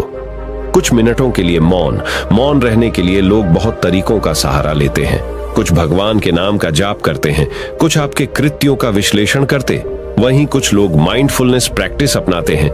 चलिए आपको बताते हैं खुद से जोड़ते हुए मौन धारण करने के कुछ आसान तरीके। माइंडफुलनेस एक बेहतरीन मेडिटेशन प्रैक्टिस है जो आपको शांत रखने के साथ ही एंजाइटी और दिमाग को कंट्रोल करने का काम करती है। इसके लिए आप ये स्टेप्स अपना सकते हैं। पहला स्टेप, सबसे पहले आराम की अवस्था में बैठ जाएं और अपनी आंखों को रिलैक्स करते हुए मूंद लें। दूसरा स्टेप, अब अपनी सांसों पर पूरा ध्यान केंद्रित करें। अपनी सांस के उठने और गिरने की गति पर ध्यान दें और अपना दिमाग बाहरी शोर से दूर सिर्फ और सिर्फ अपनी सांसों पर केंद्रित करें। तीसरा स्टेप, अपनी सांसों पर ध्यान देना आपके पूरे शरीर को शांत करता है, दिमाग में रक्त संचार बढ़ाता है और तनाव दूर करने में मददगार होता है। चौथा स्टेप, खुद को शांत करते हुए अपने पूरे शरीर को अंदर ही अंदर स्कैन करना भी फायदेमंद साबित होता है। इससे आपको अपने शरीर के बारे में बेहतर समझ में आता है। इससे आपके दिमाग और शरीर के बीच में बेहतर संबंध स्थापित होता है। हम उम्मीद करते हैं कि ये जानकारी आपके काम आएगी। तो चलिए जानते हैं हमारे शब्दों में कितनी ताकत होती है एक कहानी के माध्यम से। तो चलिए उस कहानी की शुरुआत करते हैं। जो लोग बुद्धिमान हैं वह ये जानते हैं कि शब्द हथियार की तरह होते हैं जिनसे किसी को भी बचाया जा सकता है या किसी को भी मारा जा सकता है। अब आप सोच रहे होंगे कि शब्दों से किसी को मारा कैसे जा सकता है, तो जरा सोचिए, ज्यादातर आत्महत्याओं के पीछे किसका कारण होता है? किसी के पति ने कुछ कहा, किसी के पिता ने कुछ कहा और उन लोगों ने आत्महत्या कर ली। ये आत्महत्या किसके कारण हुई? वो पीड़ित के मन को इतना दुखी कर गए कि उसके मन से वो दुख सहना और ज्यादा बर्दाश्त करना नामुमकिन हो गया और इसी वजह से उन्होंने आत्महत्या कर ली। ऐसे ही आपके शब्द किसी को नया जीवन प्रदान कर सकते हैं। जब कोई आदमी उदास होता है या दुखी होता है तो आपके शब्द उसमें एक नया जोश, एक नया उत्साह भर सकते हैं और एक हारा हुआ आदमी अपने जीवन में एक नई शुरुआत कर सकता है, सिर्फ शब्दों के माध्यम से, हमारी वाणी के माध्यम से। तो अब तक आप ये तो समझ ही गए होंगे कि हमारे शब्द हमारे जीवन को किस तरह निर्धारित करते हैं। शब्दों में कितनी ताकत होती है और किसी से बात करते वक्त हमें कितनी सावधानी से अपने शब्द सुनने चाहिए। आज की जो बौद्ध कहानी मैं आपको सुनाने वाला हूँ उसमें आपको सीधे सीधे तौर पर कुछ ऐसे तरीके पता चलेंगे, कुछ ऐसी परिस्थितियां पता चलेंगी जहां पे आपको हमेशा चुप रहना चाहिए। कुछ परिस्थितियों में अगर आप कुछ नहीं बोलेंगे तो वही आपके लिए सबसे ज्यादा बेहतर होगा। इससे पहले कि आप इस कहानी में खो जाएं, इस चैनल को सब्सक्राइब जरूर कर लें। तो चलिए कहानी शुरू करते हैं। एक बार की बात है, एक युवा लड़का एक बार एक बौद्ध भिक्षु के पास पहुंचा। वो काफी परेशान लग रहा था और उसने बौद्ध भिक्षु से जाकर पूछा कि हे महात्मा, मैं अपने आप से परेशान हूँ, अपने आप से दुखी हूँ। बाहरी रूप से मुझे कोई दुख नहीं है, मैं धन धान्य संपन्न हूँ, मुझे कोई शारीरिक रोग भी नहीं है, लेकिन मैं खुद से परेशान रहता हूँ, अपने मन से परेशान रहता हूँ। अक्सर मेरी बातों को मेरा कोई भी दोस्त गंभीरता से नहीं लेता है और ना ही मेरे परिवार के लोग मेरी किसी बात को गंभीरता से लेते हैं। मैं जो कुछ भी सलाह देता हूँ या तो वह उसे मजाक में उड़ा देते हैं या फिर उसे गंभीरता से लेते ही नहीं है। मेरी बातों को कोई गंभीरता से क्यों नहीं लेता है? क्यों मेरी बातों पर कोई अमल नहीं करता? क्यों मेरी बातों में कोई रुचि नहीं दिखाता? क्या कारण है? कृपया मुझे बताने का कष्ट करें और मेरे मन के इस दुख को दूर करें। यह सुनकर बौद्ध भिक्षु ने कहा कि आज सुबह मैं चालित ध्यान करके वापस आ रहा था। रास्ते में कुछ कौवे कांव कांव कर रहे थे और वहीं पर जब मैं चलता हुआ कुछ दूर आया तो मुझे एक मोर की मधुर आवाज सुनाई दी। ये सुनकर अचानक मेरे मन में ख्याल आया कि कौवे कितना कांव कांव करते हैं, कितना बोलते रहते हैं, लेकिन कोई भी प्राणी कौवे की आवाज को पसंद नहीं करता। मोर हमेशा सही परिस्थिति के हिसाब से बोलता है। जब भी बारिश होने वाली होती है और बादल गरजते हैं और बारिश होने की आशंका होती है, ऐसे में मोर अपनी मधुर आवाज में गाता है जो सभी को प्रिय होता है, सभी को अच्छा लगता है। ऐसे ही अगर इंसान सही परिस्थिति के हिसाब से सही शब्द बोले, सही वाणी बोले, तो वही वाणी दूसरों के लिए संगीत हो जाती है, संगीत बन जाती है और दूसरे लोग तुमसे सम्मोहित हो जाते हैं और वहीं पर तुम्हें सब लोग गंभीरता से लेने लगते हैं। और दूसरी तरफ अगर तुम यूं ही बेफिजूल ऐसे ही बोलते रहते हो, बिना किसी बात के बोले चले जाते हो, तो फिर तुम्हें कोई गंभीरता से नहीं लेता। तुम उस कौवे की भांति हो जाते हो जिसकी वाणी कोई पसंद नहीं करता और बाद में तुम्हें दुख होता है कि तुम्हें कोई गंभीरता से क्यों नहीं लेता। इसीलिए अपने शब्दों को बेहद बुद्धिमानी के साथ इस्तेमाल करना सीखो। अगर तुम नहीं सीखोगे तो समाज में तुम्हें कोई सम्मान या कोई गंभीरता से नहीं लेगा। ये सुनकर वो युवा लड़का बोला कि हे महात्मा, मैं जानता हूं कि मैं ज्यादा बोलने की बीमारी से ग्रस्त हूं, मुझे इतना नहीं बोलना चाहिए, लेकिन मैं अपने आप पे काबू नहीं रख पाता और ना ही मैं इतना बुद्धिमान हूं कि मैं अपने शब्दों को नाप तोल कर बोल सकूं। मैं तो किसी से बात करते वक्त इतना सोचता भी नहीं कि मुझे अपने शब्द किस तरह इस्तेमाल करने हैं। कृपया करके कुछ ऐसी परिस्थितियां बता दीजिए जहां पर मुझे कम बोलना है या फिर बोलना ही नहीं है, हमेशा चुप रहना है। अगर आप मेरा ऐसे मार्गदर्शन कर सकते हैं तो मेरा जीवन आसान हो जाएगा और मुझे ज्यादा दिमाग या अपनी बुद्धि लगाने की भी जरूरत नहीं पड़ेगी। ये सुनकर बौद्ध भिक्षु ने मुस्कुराते हुए कहा कि बेटा, वैसे तो इंसान को हर परिस्थिति में सोच समझकर ही बोलना चाहिए, लेकिन अगर वो हमेशा होश में नहीं रह पाता है, ध्यान में नहीं रह पाता है, तो मैं तुम्हारे दैनिक जीवन की कुछ ऐसी परिस्थितियां बता रहा हूं जहां पर तुम्हें हमेशा चुप रहना है। अगर तुम ऐसी जगहों पर कुछ बोलोगे तो जहां तुम्हारा अपमान ही होगा या फिर तुम्हें कोई गंभीरता से नहीं लेगा। सबसे पहली जगह है, या यूं कहे ऐसी परिस्थिति जहां पर इंसान को हमेशा चुप रहना चाहिए, वो है जब किसी ऐसे विषय के बारे में बातचीत हो रही हो जिसके बारे में आपको कोई जानकारी ही नहीं है। तो ऐसी परिस्थिति में व्यर्थ में बीच में टांग अड़ाना, अपना ज्ञान देना, व्यर्थ का ज्ञान, आपको कुछ पता नहीं है लेकिन फिर भी आप अपना ज्ञान देने के लिए उत्सुक हैं, तो ऐसी जगह पर आपका अपमान ही होगा। जरा तुम खुद सोचो, जब कोई बीमार आदमी अपनी बीमारी के बारे में चर्चा कर रहा हो और आपको उस बीमारी के बारे में कोई भी ज्ञान नहीं है, लेकिन फिर भी आप व्यर्थ में, बेकार में उसे ऐसी ऐसी औषधियों बता रहे हैं जिनका उसकी बीमारी से कोई तालमेल ही नहीं है, तो ऐसे में आप अपनी प्रतिष्ठा अपने हाथों से खो रहे होते हैं और आपको पता ही नहीं होता। ऐसी परिस्थिति में आदमी को हमेशा सुनना चाहिए। ध्यान से सुनना भी एक कला होती है। अगर आप सुनने का दिखावा करेंगे तो कहीं ना कहीं सामने वाले आदमी को ये एहसास हो जाता है कि ये मेरी बात पूरे ध्यान से नहीं सुन रहा है। इसीलिए जब आपको किसी विषय के बारे में पूरी तरह से जानकारी ना हो तो वहां पर केवल अपने कान लगाना ही ज्यादा महत्वपूर्ण होता है, ज्यादा जरूरी होता है। आप उस इंसान की बातें ध्यान से सुन सकते हैं और इसी बीच आप दोनों के बीच एक संबंध पैदा होगा और उस संबंध सच्चा होगा, क्योंकि आपने उसके बात को बड़े ही ध्यान से सुना है और इस बात का पता सामने वाले को भी होता है। तो हम बिना कुछ बोले, सिर्फ सुनने मात्र से किसी को अपना दोस्त बना लेते, अपना मित्र बना सकते हैं। इस बात को हमेशा ध्यान में रखना। दूसरी जगह जहां इंसान को हमेशा चुप रहना चाहिए वो है खाना खाते वक्त। खाना इंसान को हमेशा चुप रहकर खाना चाहिए, मौन रहकर खाना चाहिए। महात्मा बुद्ध और उनके भिक्षु हमेशा चुप रहकर भोजन करते हैं, शांत भाव से भोजन करते हैं, परिपूर्ण होकर भोजन करते हैं, पूरी तरह से करते हैं, एक एक टुकड़े का स्वाद लेकर भोजन करते हैं। और ऐसा भोजन जब आपके शरीर में पहुंचता है तो वो आपके अंग अंग तक ऊर्जा पहुंचाता है। अक्सर हम भोजन करते वक्त कुछ ना कुछ बोलते रहते हैं, कुछ ना कुछ सुनते रहते हैं, लेकिन मौन रहकर पूरा स्वाद लेकर उस भोजन को कभी नहीं करते। हम उस भोजन को करते वक्त आधे अधूरे ही रहते हैं और इसीलिए हमारा शरीर रोगों से ग्रस्त हो जाता है। जरा तुम खुद सोचो, बौद्ध भिक्षु हमेशा भिक्षा लेकर भोजन करता है और भिक्षा भी कितनी बिल्कुल मामूली सी, और वो भी एक वक्त। तो एक वक्त भोजन करने के बाद भी वो इतने स्वस्थ रहते थे, इतने उत्साह, जोश और आनंद से भरे होते थे। और हम तो इतना खाना खाते हैं, इतने सारे भोजन की सामग्री हमारे लिए उपलब्ध होती है, लेकिन हमारे शरीर में कोई ऊर्जा नहीं होती। इसका सबसे बड़ा कारण होता है कि हम अपना भोजन होश में नहीं करते हैं, परिपूर्ण होकर नहीं करते हैं, मौन रहकर नहीं करते हैं। इसीलिए अपना भोजन हमेशा मौन रहकर ही करो। तीसरी जगह जहां पर अगर आपने चुप रहना सीख लिया तो इसका मतलब यह है कि आपने अपने ऊपर विजय हासिल कर ली। जी हां, गुस्से में शांत रहना या चुप रहना इतना आसान नहीं होता है। अक्सर हम गुस्से से भरकर कुछ ऐसे शब्द या अपशब्द बोल जाते हैं जिसका पछतावा हमें हमेशा बाद में होता रहता है। लेकिन जुबान से निकला हुआ शब्द वापस नहीं हो सकता, उस शब्द को मिटाया भी नहीं जा सकता। अब वो जिंदगी भर हमारे दामन से जुड़ चुका है और वो गुस्से में बोला गया।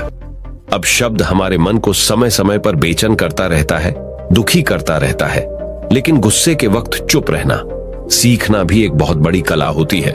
गुस्से में आदमी का अपने ऊपर काबू कहां रहता है, अपनी इंद्रियों को वश में कहां रख पाता है। इसीलिए इस कला को आप तभी सीख सकते हैं जब आप गुस्सा भी होश में रहकर कर पाए। जब भी आपको गुस्सा आए, आपके दिमाग में सिर्फ एक ही बात आए कि मुझे चुप रहना है, मुझे किसी से कुछ गाली गलौच नहीं करना, किसी को कोई अपशब्द नहीं बोलना। और जब ये विचार गुस्से के साथ जुड़ जाता है और धीरे धीरे ये आदत बन जाता है तो आप अपने गुस्से को भी काबू में करना सीख जाते हैं। जब भी कभी गुस्सा आए तो किसी को कुछ बोलने की बजाय कुछ शारीरिक व्यायाम करना शुरू कर, उछलना, भागना, दौड़ना, जिम करना, कुछ भी। आप ऐसा व्यायाम कर सकते हो जिसमें आपका शरीर थक जाए। आप पाएंगे कि जब आपका शरीर थक जाता है तो आपका मन भी शांत हो जाता है। आपने उस गुस्से की ऊर्जा को एक सकारात्मक रूप दे दिया। और यही बुद्धिमान व्यक्ति की पहचान होती है, जो दूसरों के तानों से भी अपना घर बना लेता है, अपनी कामयाबी के रास्ते निकाल लेता है। वही सच में बुद्धिमान आदमी है। जो जहर को भी दवा बनाकर इस्तेमाल करना सीख जाए, वही असली बुद्धिमान होता है। चौथी जगह जहां आप चुप रहेंगे तो आपके लिए वही सबसे ज्यादा बेहतर होगा, वही आपको सम्मान दिलाएगा। चौथी जगह है जब चार लोग आपस में बैठकर बातें कर रहे हो, कोई बैठक कर रहे हो, तो वहां पर जब चार लोग बात कर रहे होते हैं तो चारों लोग एक साथ तो बात कर नहीं सकते। एक बार में एक व्यक्ति बोलेगा और तीन सुनेंगे, तभी वो बैठक कामयाब हो पाएगी, तभी वो चर्चा सही रूप में आगे बढ़ पाएगी। लेकिन अगर कोई आदमी ऐसा बैठा हुआ है जो बीच में ही दूसरे की बात काटकर अपनी बात को ऊपर रखना चाहता है, तो ऐसे में वो चर्चा या वो बैठक आपको कहीं नहीं पहुंचाएगी और चारों लोगों के बीच आप सबसे मूर्ख कहलाओगे। अगर आपको अपनी बात कहनी है तो सामने वाले को अपनी बात पूरा करने दो, उसके बाद अपने विचार रखो। यही एक भद्र पुरुष या फिर कहीं अच्छे आदमी की पहचान होती है। और आखिरी जगह, अगर हमारे माता पिता हमें कुछ कह देते हैं, हमारे बड़े बुजुर्ग हमें किसी बात पर डांट देते हैं या हमें थप्पड़ भी मार देते हैं, तो ऐसी जगहों पे आपका चुप रहना ही उनके प्रति सम्मान दिखाएगा, उनके प्रति आदर का भाव व्यक्त होगा। अगर आप उनके सामने उनका विरोध कर देते हैं, उनका प्रतिरोध कर देते हैं, तो वो गुस्सा तो थोड़ी देर बाद शांत हो जाएगा, लेकिन वो कही गई बात, वो विरोध किया हुआ शब्द या फिर कुछ भी उल्टा सीधा हमेशा आपके मन को सताएगा और आपके माता पिता को हमेशा यही लगेगा कि आज ये हमारी इज्जत नहीं करता, आज ही हमारी बात नहीं मानता, क्योंकि ये कमाने लग गया है, ये बड़ा आदमी बन गया है। ऐसी ऐसी बातें उठेंगी, ऐसे ऐसे तंज कसे जाएंगे। इसीलिए ऐसी जगह पे आप मौन रहिए, चुप रहिए, कुछ मत बोलिए, अपने गुस्से को अपने अंदर ही पी लीजिए, कुछ व्यायाम कर लीजिए, भाग लीजिए, दौड़ लीजिए, आपका मन अपने आप शांत हो जाएगा। आखिर में बौद्ध भिक्षु ने अपनी बात को खत्म करते हुए कहा कि कम शब्दों में अपनी भावनाओं को उतारना सीखो। शब्द हथियार की तरह होते हैं। बोलो तो होश में बोलो, ध्यान में बोलो। जीवन शैली ऐसी बना लो कि आप जब भी बोलो पूरे होश में रहकर बोलो, पूरे आनंद के साथ बोलो, पूरे प्रेम के साथ बोलो। ऐसी वाणी बोलो जो दूसरे के दिल को ठंडक पहुंचाती हो, दूसरे के मन को भी शांत कर देती हो, और वो तभी संभव है जब आप प्रतिपल होश में रहकर बोले। इसके बाद वो युवा लड़का बौद्ध भिक्षु के सामने नतमस्तक हो गया और उनको प्रणाम करते हुए अपने घर वापस लौट गया। अब हम जानेंगे महात्मा गौतम बुद्ध के अनुसार अपने मन को जल्दी से जल्दी वश में कैसे किया जाए। तो चलिए जानते हैं गौतम बुद्ध से शांति के फायदे। तो आपको पता चल गए अब गौतम बुद्ध के अनुसार अपने मन को कैसे संयमित किया जाए। चलिए उसके बारे में जानते हैं। भगवान गौतम बुद्ध कहते थे, ये संसार एक माया जाल है जो कि मनुष्य को अच्छाई भी दिखाता है और बुराई भी दिखाता है। कभी सुंदरता दिखाता है तो कभी दुर्बलता दिखाता है। कभी यह संसार मनुष्य को आकर्षित करता है और कभी कभी मनुष्य को इतना उलझा देता है कि मनुष्य को खुद के जीवन का ध्यान ही नहीं रहता। इसलिए संसार के माया जाल से बचने के लिए भगवान गौतम बुद्ध कहते हैं, जो पुरुष अपने खुद के इंद्रियों से कभी नहीं हारा वह संसार से या पूरे ब्रह्मांड के किसी भी चीज से कभी हार ही नहीं सकता। वह मनुष्य जहां भी हो उसकी विजय निश्चित है। दोस्तों, आपको बता दे कि इंद्रियों का मतलब होता है कान, नाक, त्वचा, जीभ, हाथ। इन 5 शरीर के भागों को मुख्य इंद्रियां कहा जाता है।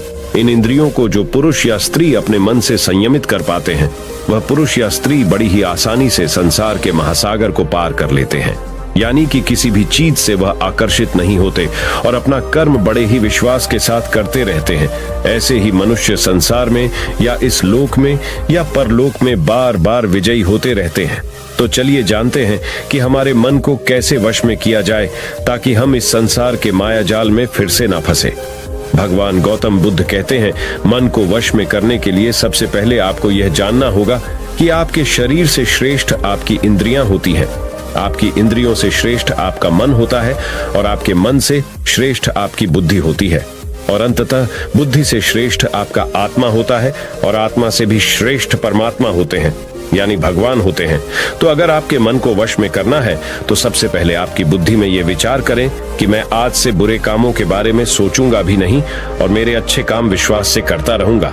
दोस्तों, अगर आप बुरी आदतों के बारे में सोचोगे ही नहीं तो वह आदतें आपकी बुद्धि पर हावी नहीं होगी और आप कभी गलत काम नहीं करोगे। तो सबसे पहली बात तो यह है कि अपने बुद्धि में से बुरी आदतों को निकाल दो और अपनी बुद्धि में जो भी आपका काम है उस काम के बारे में विचार डालना शुरू कर दो। फिर आपकी बुद्धि आपके मन को आपके काम के बारे में संदेश देगी और मन सभी इंद्रियों को वश में करके आपके काम के ऊपर लगा देगा। तो इसी तरह से करते करते आपका मन एक दिन अवश्य ही वश में हो जाएगा और जिस व्यक्ति का मन वश में हो जाता है उस व्यक्ति के मन में हमेशा ही भगवान वास करते हैं। तो देखा दोस्तों, मन को वश में करने के लिए सबसे पहले आपको अपनी बुद्धि को अपने काम के बारे में ज्ञान देना होगा और बुद्धि में से बुरी आदतों को बिल्कुल निकलना होगा, यानी कि उनके बारे में सोचना ही छोड़ना होगा। तब जाकर आप अपने मन को वश में अवश्य ही कर पाओगे और जब आप पूर्णता आप अपने मन को वश में कर लोगे तब आपके लिए सुख दुख सर्दी गर्मी और मान अपमान सब एक जैसा होगा और आप इस दुनिया के माया से परे हो जाओगे। आपको कोई भी चीज आकर्षित नहीं कर पाएगी, उल्टा आपसे ही लोग आकर्षित होंगे और आप जैसा भी काम करते हैं लोग भी आपको देखकर वैसा ही काम करेंगे और लोगों को आप एक आकर्षित और बुद्धिमान मनुष्य लगोगे। इसलिए हमारे भागवत गीता में भगवान कृष्ण ने यह कहा है कि मन का सारा खेल है, मन के हारे हार है और मन के जीते जीत है। ऐसा ही हमारे भगवान बुद्ध ने और ना जाने कितने सफल लोगों ने कहा है। भगवान बुद्ध ने कहा है कि जिसने अपने मन को वश में कर लिया है उसकी जीत को देवता भी हार में नहीं बदल सकते हैं। अर्थात मन को वश में करने का नाम ही आत्म संयम है, जिसका अर्थ है अपने आप को वश में करना, अर्थात मन, वचन और कर्म पर अधिकार प्राप्त करना, ताकि शरीर से कोई अशुभ कार्य न होने पाए, जिससे कोई अपशब्द न निकले और मन में कभी अशुभ विचार न उठने पाए। यदि मनुष्य अपनी इंद्रियों का प्रयोग उचित ढंग से करता है तो ही उस मनुष्य को दूसरों को ज्ञान देने का अधिकार है। यदि उसका अपने मन पर अधिकार नहीं है, उचित और अनुचित का ज्ञान नहीं है, तो वह मनुष्य के पद से गिरकर अन्य योनियों में गिने जाने योग्य हो सकता है। एक कथन है कि हम जैसा सोचते हैं वैसा ही बन जाते हैं। वास्तव में यह विचार नहीं, अपितु विचारों का संसार है। हमारी सोच और विचारों का प्रभाव हमारे मन पर गहरा असर छोड़ देता है। मनुष्य के मन में विचार ही बार बार उभर कर आते हैं, जो मनुष्य को दिशा देने का काम करते हैं। विचार ही मस्तिष्क को गति प्रदान करते हैं और गलत विचार क्रोध की ओर जाने को विवश करते हैं। यह हमारी भूल है कि हम सोचते हैं कि वचनों की कोई शक्ति नहीं है। संसार में जो भी हुआ, जो भी हो रहा है और जो भी होगा, सब हमारे कर्म के प्रभाव से हुआ है। और जो हो सकता है और आगे जो होगा वह कर्म की शक्ति से होता है, वह विचारों की शक्ति होती है। यदि हमारे अंदर आत्म संयम नहीं है तो आत्मिकता का धन हमारे हाथ नहीं आ सकता है। हम इंद्रियों के जाल में फंसकर पहले तो निर्मल होंगे, फिर अपमानित होते हुए पहले अपना अनिष्ट करेंगे और फिर किसी और का करेंगे। यह सच है कि जो लोग दूसरों के लिए सोचते हैं उनका मन विश्वासपूर्ण विचारों का स्रोत है। इसलिए यदि बुराई से बचना हो तो अपनी दिशा को भलाई की और मोद्धा देना चाहिए। वास्तव में यदि आप जीतना ही चाहते हैं तो सबसे पहले आत्म संयम की आदत डाल लें, क्योंकि संयम का अर्थ ही है अपनी बिखरी हुई शक्तियों को निश्चित दिशा देना। मान लीजिए जिस कार्य को नहीं करना है और जब उसे ही करने के लिए मन आकर्षित करता है तो आप उसे प्रयास पूर्वक रोकने के लिए मन बना लें। उसे ही आत्म संयम कहते हैं। संयम का अर्थ है जब हम आकर्षणों की ओर जाने के लिए हमारा मन सहज रूप से रुक जाए। गांधी जी ने कहा था कि अनुशासन और बलिदान के बिना मुक्ति की आशा नहीं की जा सकती है। लेकिन यह बात भी सच है कि लोग अक्सर गुस्से में विवेक शून्य होकर तुरंत अपने आत्म संयम को गुस्से में खो देते हैं। यह सच है कि समय बीतने के साथ लोगों के आत्म संयम में भारी कमी आई है।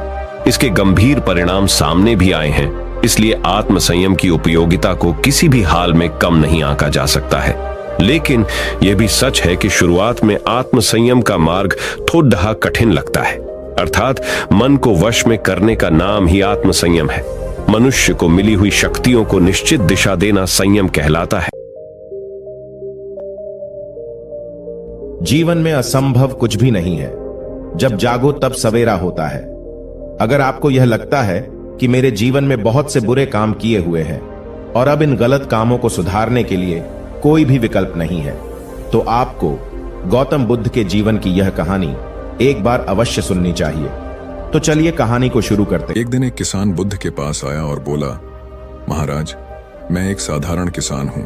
बीज बोकर, हल चलाकर अनाज उत्पन्न करता हूँ और तब उसे ग्रहण करता हूँ, किंतु इससे मेरे मन को तसल्ली नहीं मिलती। मैं कुछ ऐसा करना चाहता हूँ जिससे मेरे खेत में अमृतत्व के फल उत्पन्न हो। आप मुझे मार्गदर्शन दीजिए जिससे मेरे खेत में अमृतत्व के फल उत्पन्न होने लगें। बात सुनकर बुद्ध मुस्कुराकर बोले, भले व्यक्ति, तुम्हें अमृतत्व का फल तो अवश्य मिल सकता है, किंतु इसके लिए तुम्हें खेत में बीज न बोकर अपने मन में बीज बोने होंगे। यह सुनकर किसान हैरानी से बोला, प्रभु, आप यह क्या कह रहे हैं? भला मन के बीज बोकर भी फल प्राप्त हो सकते हैं? बुद्ध बोले, बिल्कुल हो सकते हैं, और इन बीजों से तुम्हें जो फल प्राप्त होंगे वे वाकई साधारण न होकर अद्भुत होंगे, जो तुम्हारे जीवन को भी सफल बनाएंगे और तुम्हें नेकी की राह दिखाएंगे। किसान ने कहा, प्रभु, तब तो मुझे अवश्य बताइए कि मैं मन में बीज कैसे बोऊं? बुद्ध बोले, तुम मन में विश्वास के बीज बो, विवेक का हल चलाओ, ज्ञान के जल से उसे सींचो और उसमें नम्रता का उर्वरक डालो। इससे तुम्हें अमृतत्व का फल प्राप्त होगा। उसे खाकर तुम्हारे सारे दुख दूर हो जाएंगे और तुम्हें असीम शांति का अनुभव होगा। बुद्ध से अमृतत्व के फल की प्राप्ति की बात सुनकर किसान की आंखें खुल गईं। वह समझ गया कि अमृतत्व का फल सद्विचारों के द्वारा ही प्राप्त किया जा सकता है। गौतम बुद्ध किसी उपवन में विश्राम कर रहे थे। तभी बच्चों का एक झुंड आया और पेड़ पर पत्थर मारकर आम गिराने लगा। एक पत्थर बुद्ध के सर पर लगा और उससे खून बहने लगा। बुद्ध की आंखों में आंसू आ गए। बच्चों ने देखा तो भयभीत हो गए। उन्हें लगा कि अब बुद्ध उन्हें भला बुरा कहेंगे। बच्चों ने उनके चरण पकड़ लिए और उनसे क्षमा याचना करने लगे। उनमें से एक बच्चे ने कहा, हमसे बड़ी भूल हो गई है, मेरी वजह से आपको पत्थर लगा और आपके आंसू आ गए। इस पर बुद्ध ने कहा, बच्चों, मैं इसलिए दुखी हूं कि तुमने आम के पेड़ पर पत्थर मारा तो पेड़ ने बदले में तुम्हें मीठे फल दिए। लेकिन मुझे मारने पर मैं तुम्हें सिर्फ भय दे सका। एक बार भगवान बुद्ध अपने अनुयायियों के साथ किसी गांव में उपदेश देने जा रहे थे। उस गांव से पूर्व ही मार्ग में उन लोगों को जगह जगह बहुत सारे गड्ढे खुदे हुए मिले। बुद्ध के एक शिष्य ने उन गड्ढों को देखकर जिज्ञासा प्रकट की, आखिर इस तरह के गड्ढे खुदे होने का तात्पर्य क्या है? बुद्ध बोले, पानी की तलाश में किसी व्यक्ति ने इतने गड्ढे खोदे हैं। यदि वह धैर्यपूर्वक एक ही स्थान पर गड्ढा खोदता तो उसे पानी अवश्य मिल जाता, पर वह थोड़ी देर गड्ढा खोदता और पानी न मिलने पर दूसरा गड्ढा खोदना शुरू कर देता। व्यक्ति को परिश्रम करने के साथ धैर्य भी रखना चाहिए। एक बार भगवान बुद्ध भिक्षा के लिए एक किसान के यहाँ पहुंचे। तथागत को भिक्षा के लिए आया देखकर किसान उपेक्षा से बोला, श्रमण, मैं हल जोतता हूँ और तब खाता हूँ। तुम्हें भी हल जोतना और बीज बोना चाहिए और तब खाना खाना चाहिए। बुद्ध ने कहा, महाराज, मैं भी खेती ही करता हूँ। इस पर किसान को जिज्ञासा हुई। बोले, गौतम, मैं न तुम्हारा हल देखता हूँ, न बैल और न खेती के स्थल। तब आप कैसे कहते हैं कि आप भी खेती ही करते हैं? आप कृपया अपनी खेती के संबंध में समझाइए। बुद्ध ने कहा, महाराज, मेरे पास श्रद्धा का बीज, तपस्या रूपी वर्षा, प्रजा रूपी जोत और हल है। पाप भीरुता का दंड है, विचार रूपी रस्सी है, स्मृति और जागरूकता रूपी हल की फाल और पेनी है। मैं वचन और कर्म में संयत रहता हूँ। मैं अपनी इस खेती को बेकार घास से मुक्त रखता हूँ और आनंद की फसल काट लेने तक प्रयत्नशील रहने वाला हूँ। अप्रमाद मेरा बैल है जो बाधाएं देखकर भी पीछे मुंह नहीं मोड़ता है। वह मुझे सीधा शांति धाम तक ले जाता है। इस प्रकार मैं अमृत की खेती करता हूँ। एक बार बुद्ध से मल्लुक्य पुत्र ने पूछा, भगवान, आपने आज तक यह नहीं बताया कि मृत्यु के उपरांत क्या होता है। उसकी बात सुनकर बुद्ध मुस्कुराए। फिर उन्होंने उससे पूछा, पहले मेरी एक बात का जवाब दो। अगर कोई व्यक्ति कहीं जा रहा हो और अचानक कहीं से आकर उसके शरीर में एक विषबुझा बाण घुस जाए तो उसे क्या करना चाहिए? पहले शरीर में घुसे बाण को हटाना ठीक रहेगा या फिर देखना कि बाण किधर से आया है और किसे लक्ष्य कर मारा गया है? मल्लु के पुत्र ने कहा, पहले तो शरीर में घुसे बाण को तुरंत निकालना चाहिए, अन्यथा विष पूरे शरीर में फैल जाएगा। बुद्ध ने कहा, बिल्कुल ठीक कहा तुमने। अब यह बताओ कि पहले इस जीवन के दुखों के निवारण का उपाय किया जाए या मृत्यु की बाद की बातों के बारे में सोचा जाए? मल्लुक के पुत्र अब समझ चुका था और उसकी जिज्ञासा शांत हो गई। एक दिन एक व्यक्ति बुद्ध के पास पहुंचा। वह बहुत अधिक तनाव में था। अनेक प्रश्न उसके दिमाग में घूम घूम कर उसे परेशान कर रहे थे, जैसे आत्मा क्या है, आदमी मृत्यु के बाद कहां जाता है, सृष्टि का निर्माता कौन है, स्वर्ग नरक की अवधारणा कहां तक सच है और ईश्वर है या नहीं। उसे इन प्रश्नों के उत्तर नहीं मिल रहे थे। जब वह बुद्ध के पास पहुंचा तो उसने देखा कि बुद्ध को कई लोग घेर कर बैठे हैं। बुद्ध उन सभी के प्रश्नों व जिज्ञासाओं का समाधान अत्यंत सहज भाव से कर रहे हैं। काफी देर तक यह क्रम चलता रहा, किंतु बुद्ध धैर्यपूर्वक हर एक को संतुष्ट करते रहे। बेचारा व्यक्ति वहां का हाल देखकर परेशान हो गया। उसने सोचा कि इन्हें दुनियादारी के मामलों में पड़ने से क्या लाभ, अपना भगवत भजन करें और बुनियादी समस्याओं से ग्रस्त इन लोगों को भगाएं। किंतु बुद्ध का व्यवहार देखकर तो ऐसा लग रहा था मानो इन लोगों का दुख उनका अपना दुख है। आखिर उस व्यक्ति ने पूछ ही लिया, महाराज, आपको इन सांसारिक बातों से क्या लेना देना? बुद्ध बोले, मैं ज्ञानी नहीं हूं और इंसान हूं। वैसे भी वह ज्ञान किस काम का जो इतना घमंडी और आत्मकेंद्रित हो कि अपने अतिरिक्त दूसरे की चिंता ही न कर सके। ऐसा ज्ञान तो अज्ञान से भी बुरा है। बुद्ध की बातें सुनकर व्यक्ति की उलझन दूर हो गई। उस दिन से उसकी सोच व आचरण दोनों बदल गए। कथा का सार यह है कि ज्ञान तभी सार्थक होता है जब वह लोक कल्याण में संलग्न हो। महात्मा बुद्ध एक गांव में ठहरे हुए थे। वे प्रतिदिन शाम को वहां पर सत्संग करते थे। भक्तों की भीड़ होती थी क्योंकि उनके प्रवचनों से जीवन को सही दिशा बोध प्राप्त होता था। बुद्ध की वाणी में गजब का जादू था। उनके शब्द श्रोता के दिल में उतर जाते थे। एक युवक प्रतिदिन बुद्ध का प्रवचन सुनता था। एक दिन जब प्रवचन समाप्त हो गए तो वह बुद्ध के पास गया और बोला, महाराज, मैं काफी दिनों से आपके प्रवचन सुन रहा हूं, किंतु यहां से जाने के बाद मैं अपने गृहस्थ जीवन में वैसा सदाचरण नहीं कर पाता जैसा यहां से सुनकर जाता हूं। इससे सत्संग के महत्व पर शंका भी होने लगती है। बताइए, मैं क्या करूं? बुद्ध ने युवक को बांस की एक टोकरी देते हुए उसमें पानी भरकर लाने के लिए कहा। युवक टोकरी में जल भरने में असफल रहा। बुद्ध ने यह कार्य निरंतर जारी रखने के लिए कहा। युवक प्रतिदिन टोकरी में जल भरने का प्रयास करता, किंतु सफल नहीं हो पाता। कुछ दिनों बाद बुद्ध ने उससे पूछा, इतने दिनों से टोकरी में लगातार जल डालने से क्या टोकरी में कोई फर्क नजर आया? युवक बोला, एक फर्क जरूर नजर आया है। पहले टोकरी के साथ मिट्टी जमा होती थी, अब वह साफ दिखाई देती है। कोई गंदगी नहीं दिखाई देती है और इसके छेद पहले जितने बड़े नहीं रह गए, वे बहुत छोटे हो गए हैं। तब बुद्ध ने उसे समझाया, यदि इसी तरह उसे पानी में निरंतर डालते रहोगे तो कुछ ही दिनों में ये छेद फूल कर बंद हो जाएंगे और टोकरी में पानी भर पाओगे। इसी प्रकार जो निरंतर सत्संग करते हैं उनका मन एक दिन अवश्य निर्मल हो जाता है। अवगुणों के छिद्र भरने लगते हैं और गुणों का जल भरने लगता है। युवक ने बुद्ध से अपनी समस्या का समाधान पा लिया। निरंतर सत्संग से दुर्जन भी सज्जन हो जाते हैं, क्योंकि महापुरुषों की पवित्र वाणी उनके मानसिक विकारों को दूर कर उनमें सद्विचारों का आलोक प्रसारित कर देती है। एक आदमी को बुद्ध ने सुझाव दिया कि दूर से पानी लाते हो, क्यों नहीं अपने घर के पास एक कुआं खोद लेते? हमेशा के लिए पानी की समस्या से छुटकारा मिल जाएगा। सलाह मानकर उस आदमी ने कुआं खोदना शुरू किया, लेकिन 7-8 फीट खोदने के बाद उसे पानी तो क्या, गीली मिट्टी का भी चिन्ह नहीं मिला। उसने वह जगह छोड़कर दूसरी जगह खुदाई शुरू की, लेकिन 10 फीट खोदने के बाद भी उसमें पानी नहीं निकला। उसने फिर तीसरी जगह कुआं खोदना शुरू किया, लेकिन यहां भी उसे निराशा ही हाथ लगी।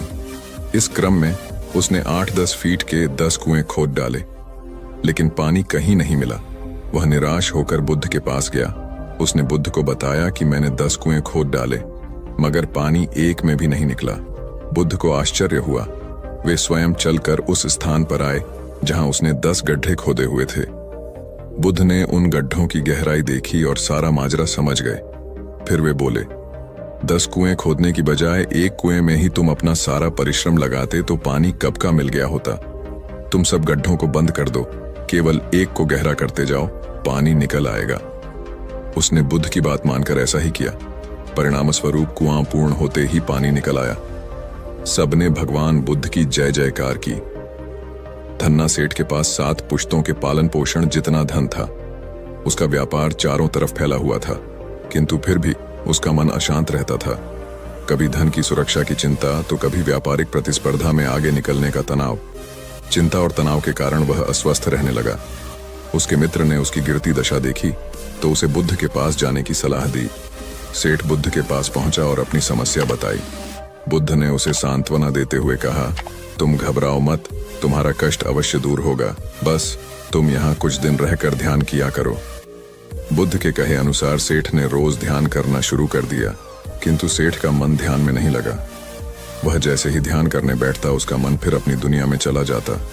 उसने बुद्ध को यह बात बताई, किंतु बुद्ध ने कोई उपाय नहीं बताया।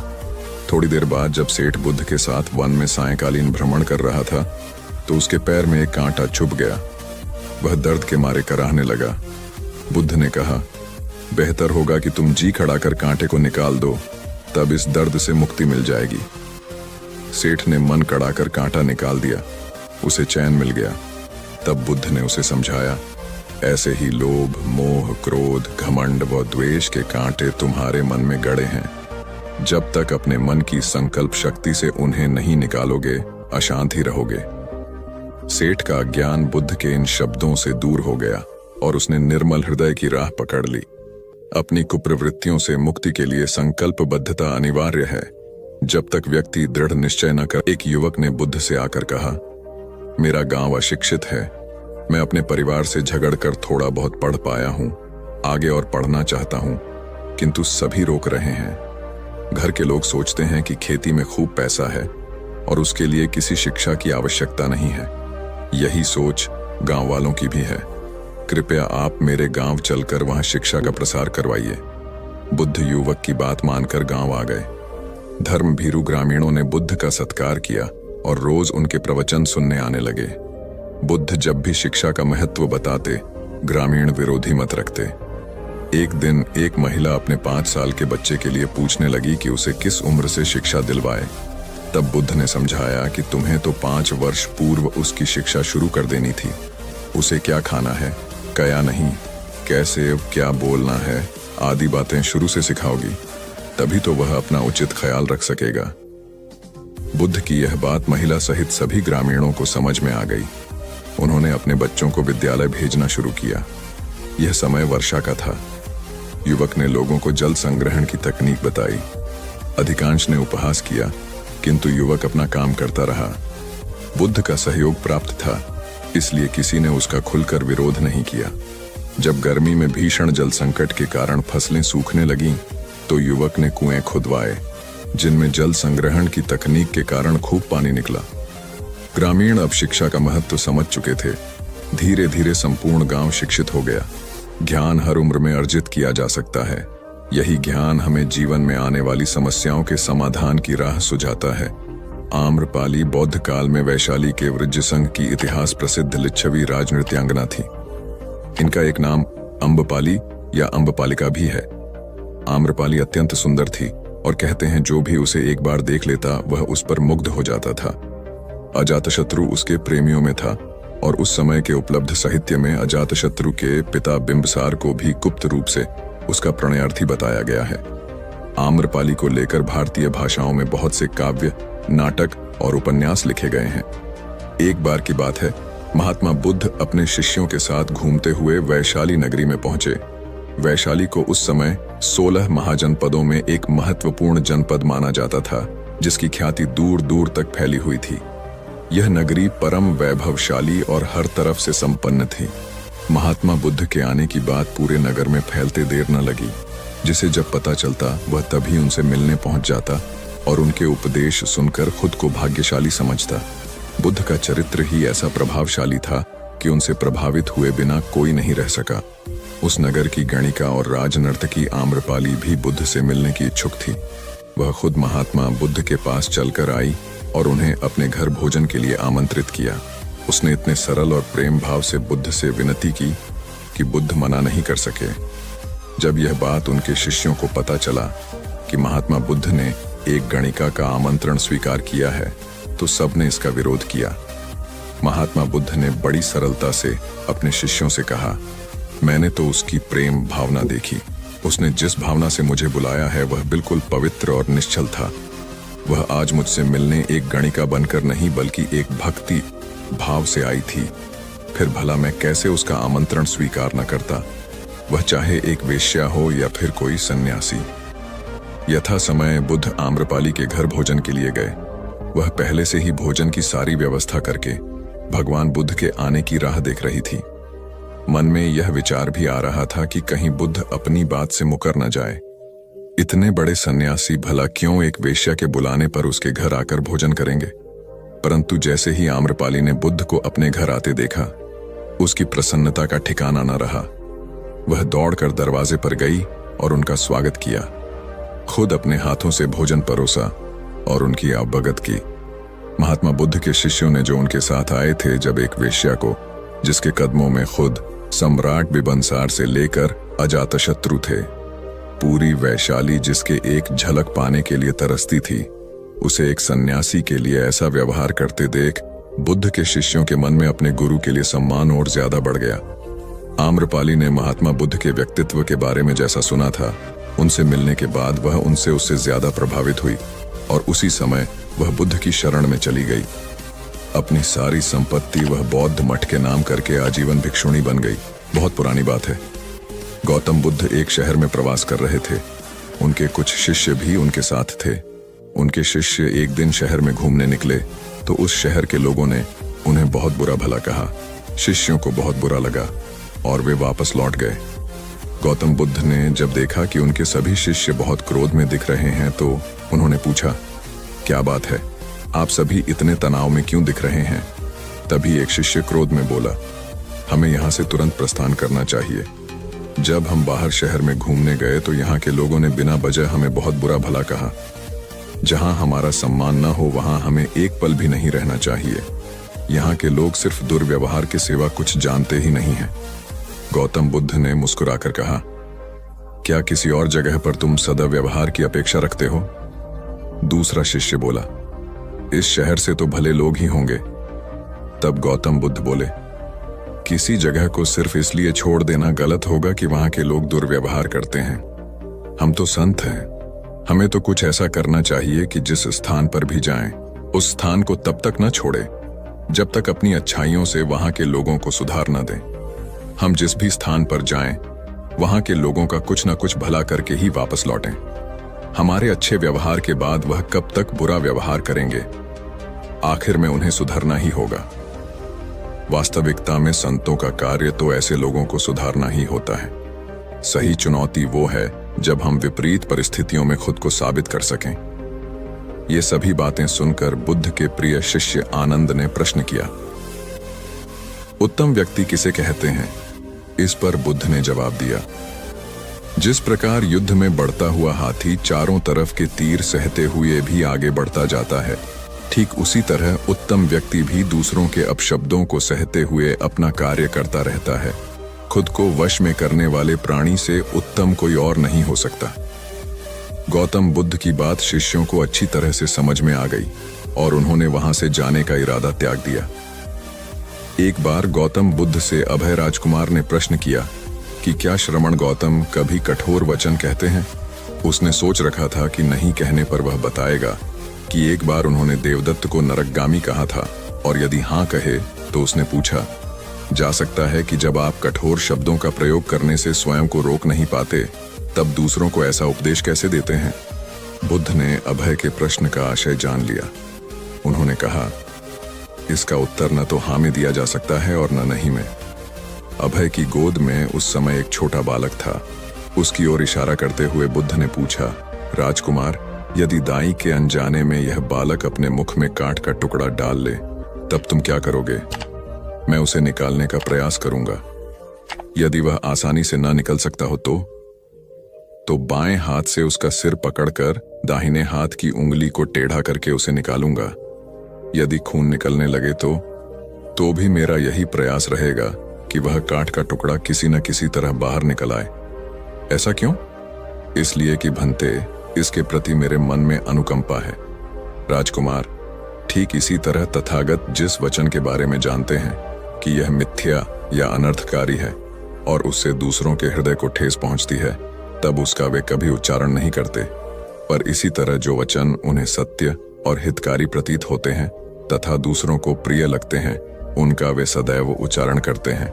इसका कारण यही है कि तथागत के मन में सभी प्राणियों के प्रति अनुकंपा है। एक बार वैशाली के बाहर जाते धम्म प्रचार के लिए जाते हुए गौतम बुद्ध ने देखा कि कुछ सैनिक तेजी से भागती हुई एक लड़की का पीछा कर रहे हैं। वह डरी हुई लड़की एक कुएं के पास जाकर खड़ी हो गई। वह हाँफ रही थी और प्यासी भी थी। बुद्ध ने उस बालिका को अपने पास बुलाया और कहा कि वह उनके लिए कुएं से पानी निकाले, स्वयं भी पिए और उन्हें भी पिलाए। इतनी देर में सैनिक भी वहां पहुंच गए। बुद्ध ने उन सैनिकों को हाथ के संकेत से रुकने को कहा। उनकी बात पर वह कन्या कुछ झेंपती हुई बोली, महाराज, मैं एक अछूत कन्या हूं। मेरे कुएं से पानी निकालने पर जल दूषित हो जाएगा। बुद्ध ने उससे फिर कहा, पुत्री, बहुत जोर की प्यास लगी है, पहले तुम पानी पिलाओ। इतने में वैशाली नरेश भी वहां आ पहुंचे। उन्हें बुद्ध को नमन किया और सोने के बर्तन में केवड़े और गुलाब का सुगंधित पानी पेश किया। बुद्ध ने उसे लेने से इनकार कर दिया। बुद्ध ने एक बार फिर बालिका से अपनी बात कही। इस बार बालिका ने साहस बटोरकर कुएं से पानी निकलकर स्वयं भी पिया और गौतम बुद्ध को भी पिलाया। पानी पीने के बाद बुद्ध ने बालिका से भय का कारण पूछा। कन्या ने बताया, मुझे संयोग से राजा के दरबार में गाने का अवसर मिला था। राजा ने मेरा गीत सुन मुझे अपने गले की माला पुरस्कार में दी, लेकिन उन्हें किसी ने बताया कि मैं अछूत कन्या हूं। यह जानते ही उन्होंने अपने सिपाहियों को मुझे कैद खाने में डाल देने का आदेश दिया। मैं किसी तरह उनसे बचकर यहां तक पहुंची थी। इस पर बुद्ध ने कहा, सुनो राजन, यह कन्या अछूत नहीं है, आप अछूत हैं। जिस बालिका के मधुर कंठ से निकले गीत का आपने आनंद उठाया, उसे पुरस्कार दिया, वह अछूत हो ही नहीं सकती।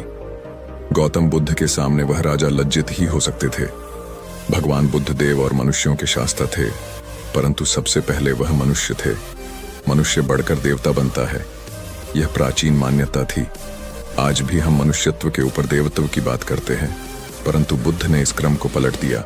उन्होंने कहा, यह जो मनुष्यता है वही देवताओं का सुगति प्राप्त करना कहलाती है।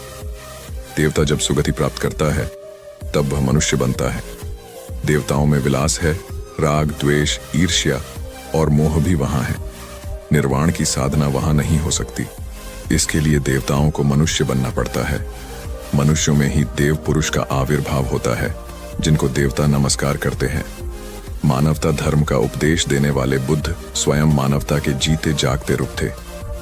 यहाँ उनके जीवन से संबंधित कुछ प्रसंग दिए जाते हैं, जिनसे उनके व्यक्तित्व में बैठी हुई गहरी मानवता का दर्शन होता है। भगवान का परिनिर्वाण होने वाला है। रात का पिछला पहर है। भिक्षु उनकी शैया को घेरे बैठे हैं। बुद्ध उन्हें उपदेश दे रहे हैं। कह रहे हैं, भिक्षुओं, बुद्ध, धर्म और संघ के विषय में कुछ शंका हो तो पूछ लो। पीछे मलाल मत करना कि भगवान हमारे सामने थे, पर हम उनसे कुछ पूछ ना सके। कोई शिष्य नहीं बोलता। भगवान 3 बार कहते हैं, पर कोई भिक्षु कुछ पूछने को नहीं उठता। भगवान को शंका होती है कि कहीं वे उनके गौरव का विचार करके पूछने में संकोच तो नहीं कर रहे। इसलिए वह कहते हैं, शायद भिक्षुओं, तुम मेरे गौरव के कारण नहीं पूछ रहे। जैसे मित्र मित्र से पूछता है, वैसे तुम मुझसे पूछो, तो प्रबंध हो गया। यह कहकर वहां से जाने लगा। उधर हिरण और कौआ अपने मित्र को ऐसे शिकारी के कैद में देखकर दुखी होने लगे। तभी शिकारी भोजन में कछुए को खाने वाला है। यह सुनकर हिरण और कौवे ने एक योजना बनाई। कौवे ने हिरण को कहा कि जैसे ही शिकारी यहां से जब जाने लगेगा, तब तुम उसके सामने जाना। जब शिकारी तुम्हें देखेगा तो अपनी पोटली जमीन पर रखकर तुम्हें पकड़ने के लिए जैसे ही दौड़ेगा, मैं जमीन पर रखी हुई पोटली पकड़कर उड़ जाऊंगा और तुम वहां से भाग जाना। जैसे ही शिकारी वहां से जाने लगा, हिरनी उसके सामने आ गई। शिकारी ने हिरनी को पकड़ने के लिए पोटली जैसे ही जमीन पर रखी, कौआ अपनी चोंच में पोटली पकड़कर उड़ गया। शिकारी हिरण को पकड़ने के लिए दौड़ा और पीछे मुड़कर देखा, कौआ पोटली चोंच में पकड़कर उड़ रहा था और इधर हिरण पलक झपटे ही भाग गई। शिकारी निराश होकर घर लौट गया। कौवे ने पोटली को महफूज जगह पर रखा और कछुए को शिकारी के चंगुल से आजाद कराया और तीनों मित्र आनंद से रहने लगे। इससे हमें यह सीख मिलती है कि असली दोस्ताना वही जो समय पर काम आए। एक किसान था जिसके 2 बेटे थे। वह बहुत ही आलसी और निकम्मे थे। वह अपने पिता को कामकाज में हाथ बटाने के बजाय आलस किया करते थे, इधर उधर घूमते फिरते थे। किसान को अपने बेटों की बहुत फिक्र थी। वह सोचते थे कि मेरे मरने के बाद इनका क्या होगा, ये अपना पेट कैसे भरेंगे, अपने परिवार को कैसे संभाल पाएंगे। एक दिन किसान की हालत बहुत ही गंभीर थी। कहने का मतलब, किसान मरने की हालत में था।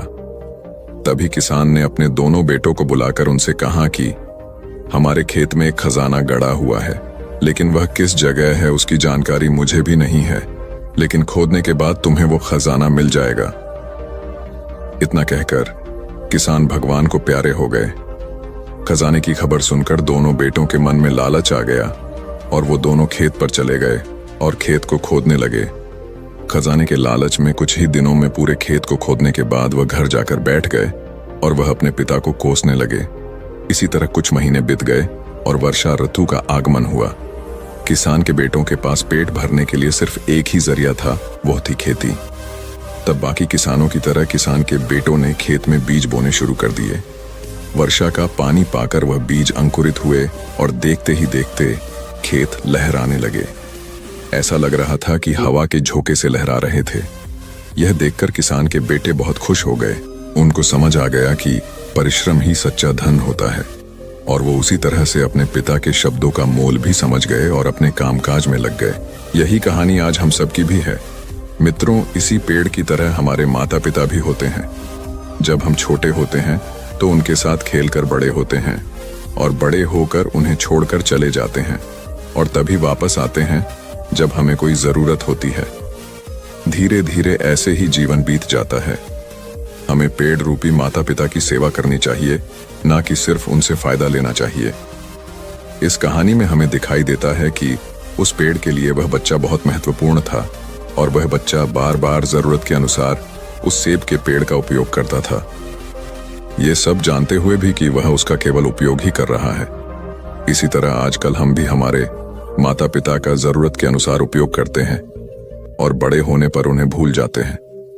हमें हमेशा हमारे माता पिता की सेवा करनी चाहिए, उनका सम्मान करना चाहिए और हमेशा, भले ही हम कितने भी व्यस्त क्यों ना हो, उनके लिए थोड़ा समय तो भी निकलते रहना चाहिए। एक समय की बात है, एक बार गौतम बुद्ध अपने शिष्यों के साथ बैठे हुए थे। तभी वहां एक व्यक्ति आया जो बहुत क्रोध में था और गौतम बुद्ध के पास आकर बहुत भला बुरा कहने लगा। गौतम बुद्ध के शिष्यों को बहुत गुस्सा आया, पर गौतम बुद्ध एकदम शांत थे। वह व्यक्ति वहां से चला गया। फिर अगले दिन वह दोबारा आ गया और आज तो वह और भी ज्यादा गुस्से में था और गौतम बुद्ध को और भी बुरा कहने लगा। परंतु आज भी गौतम बुद्ध एकदम शांत थे और मुस्कुरा रहे थे। पर गौतम बुद्ध के शिष्यों को बहुत गुस्सा आया। वह व्यक्ति कुछ देर चिल्लाता रहा, फिर चला गया। अगले दिन वह व्यक्ति फिर आया और आज तो हद ही कर दी उसने। आकर गौतम बुद्ध को गाली देने लगा। गौतम बुद्ध के शिष्यों को बहुत गुस्सा आया, परंतु आज भी गौतम बुद्ध एकदम शांत थे। इतना कुछ चलता रहा और बुद्ध मुस्कुरा रहे थे। यह क्रम कुछ दिन चलता रहा। फिर उस व्यक्ति ने आना छोड़ दिया। तब उनके एक शिष्य ने पूछा, गुरुजी, आप चाहते तो पहले दिन ही उस व्यक्ति को भगा सकते थे, पर आपने ऐसा क्यों नहीं किया? तब गौतम बुद्ध ने बड़ी नम्रता से कहा, अगर कोई व्यक्ति हमें कोई उपहार दे और हम उसे लेने से मना कर दे तो वह व्यक्ति क्या करेगा? शिष्य ने कहा, वह व्यक्ति अपना उपहार लेकर लौट जाएगा। तब गौतम बुद्ध ने कहा, मैंने भी ऐसा ही किया। उस व्यक्ति ने मुझे उपशब्द रूपी उपहार दिया, मैंने उसे लेने से मना कर दिया, मतलब उस पर कोई भी प्रतिक्रिया नहीं दी, तो व्यक्ति अपने वह अपशब्द वापस लेकर लौट गया। एक व्यक्ति की 3 साल की बेटी थी। एक दिन उस व्यक्ति ने देखा कि उसकी बेटी उसके एक बहुत सुंदर और महंगे गोल्ड पैकिंग पेपर से एक बॉक्स को लपेट रही थी। ये देखकर उस व्यक्ति को बहुत गुस्सा आया है। उसने अपनी बेटी को बहुत डांटा, तुमने मेरे इतनी कीमती पेपर को बेकार कर दिया, वो भी बिना किसी मतलब के। तुम इसे अच्छे काम के लिए उपयोग करती तो अच्छा लगता, पर तुमने एक बेकार से डिब्बे को उसमें लपेट दिया। कुछ दिन बीते, दिवाली का दिन आया। उस व्यक्ति ने अपनी बेटी को गिफ्ट दिया। बेटी ने भी वही सुंदर सा गोल्डन बॉक्स पापा को दिया। उसके पापा पहले तो उसे देखकर बहुत खुश हुए, पर जैसे ही उन्होंने उस डिब्बे को खोला, वह खाली था। यह देखकर उस व्यक्ति ने अपनी बेटी को घूरा और कहा, क्या तुम्हें इतना भी नहीं पता कि किसी को खाली डिब्बा नहीं देते? लड़की कुछ देर शांत रही, फिर बोली, पापा, यह डिब्बा खाली नहीं है। मैंने इसमें बहुत सारे किस आपके लिए रखे हैं। कभी कभी आप जल्दी ऑफिस चले जाते हैं और मैं सोती रह जाती हूँ, तो आप इसमें से एक किस ले जा सकते हैं। बेटी की बात सुनकर उस व्यक्ति की आंख भर आई। एक गांव में एक लड़का रहता था। उसके घर की आर्थिक स्थिति ठीक नहीं थी। उसके मन में विचार आया, किसी बड़े शहर में जाकर वह नौकरी करे। वह कलकत्ता गया और नौकरी ढूंढने लगा। बहुत खोज के बाद उसे एक सेठ के घर में नौकरी मिल गई। नौकरी 6 आने रोज की थी। काम था सेठ को रोज 6 घंटे अखबार और किताब पढ़कर सुनाना। लड़के को नौकरी की जरूरत थी, तो उसने वह नौकरी स्वीकार कर ली। एक दिन की बात है, लड़के को दुकान के कोने में 100 के 8 नोट पड़े मिले। उसने चुपचाप उन्हें अखबार और किताबों से ढक दिया। दूसरे दिन रुपयों की खोजबीन हुई। लड़का सुबह जब दुकान पर आया तो उससे पूछा गया। लड़के ने तुरंत ही प्रसन्नता से रुपये निकालकर ग्राहक को दे दिए। वह बहुत ही खुश हुआ। लड़के के ईमानदारी से सबको बहुत प्रसन्नता हुई। सेठ भी लड़के से बहुत खुश हुआ। सेठ ने लड़के को पुरस्कार देना चाहा तो लड़के ने लेने से मना कर दिया। लड़के ने कहा, सेठ जी मैं करने को कहा है, बेशक तुम कर सकती हो, किंतु अकेले अपने दम पर नहीं कर सकती। कुल्हाड़ी ने चिढ़कर कहा, क्यों? मुझ में किस बात की कमी है? डंडा बोला, जब तक मैं तुम्हारी सहायता न करूं, तुम यह सब नहीं कर सकती हो। जब तक मैं हत्या बनकर तुम में न लगाया जाऊं, तब कोई किसे पकड़कर तुमसे ये सारे काम लेगा? बिना हत्थे की कुल्हाड़ी से कोई काम लेना असंभव है। कुल्हाड़ी को अपनी भूल का एहसास हुआ और उसने डंडे से क्षमा मांगी। कथा सार यह है कि दुनिया सहयोग से चलती है। जिस प्रकार ताली दोनों हाथों के मेल से बजती है, उसी प्रकार सामाजिक विकास भी परस्पर सहयोग से ही संभव होता है।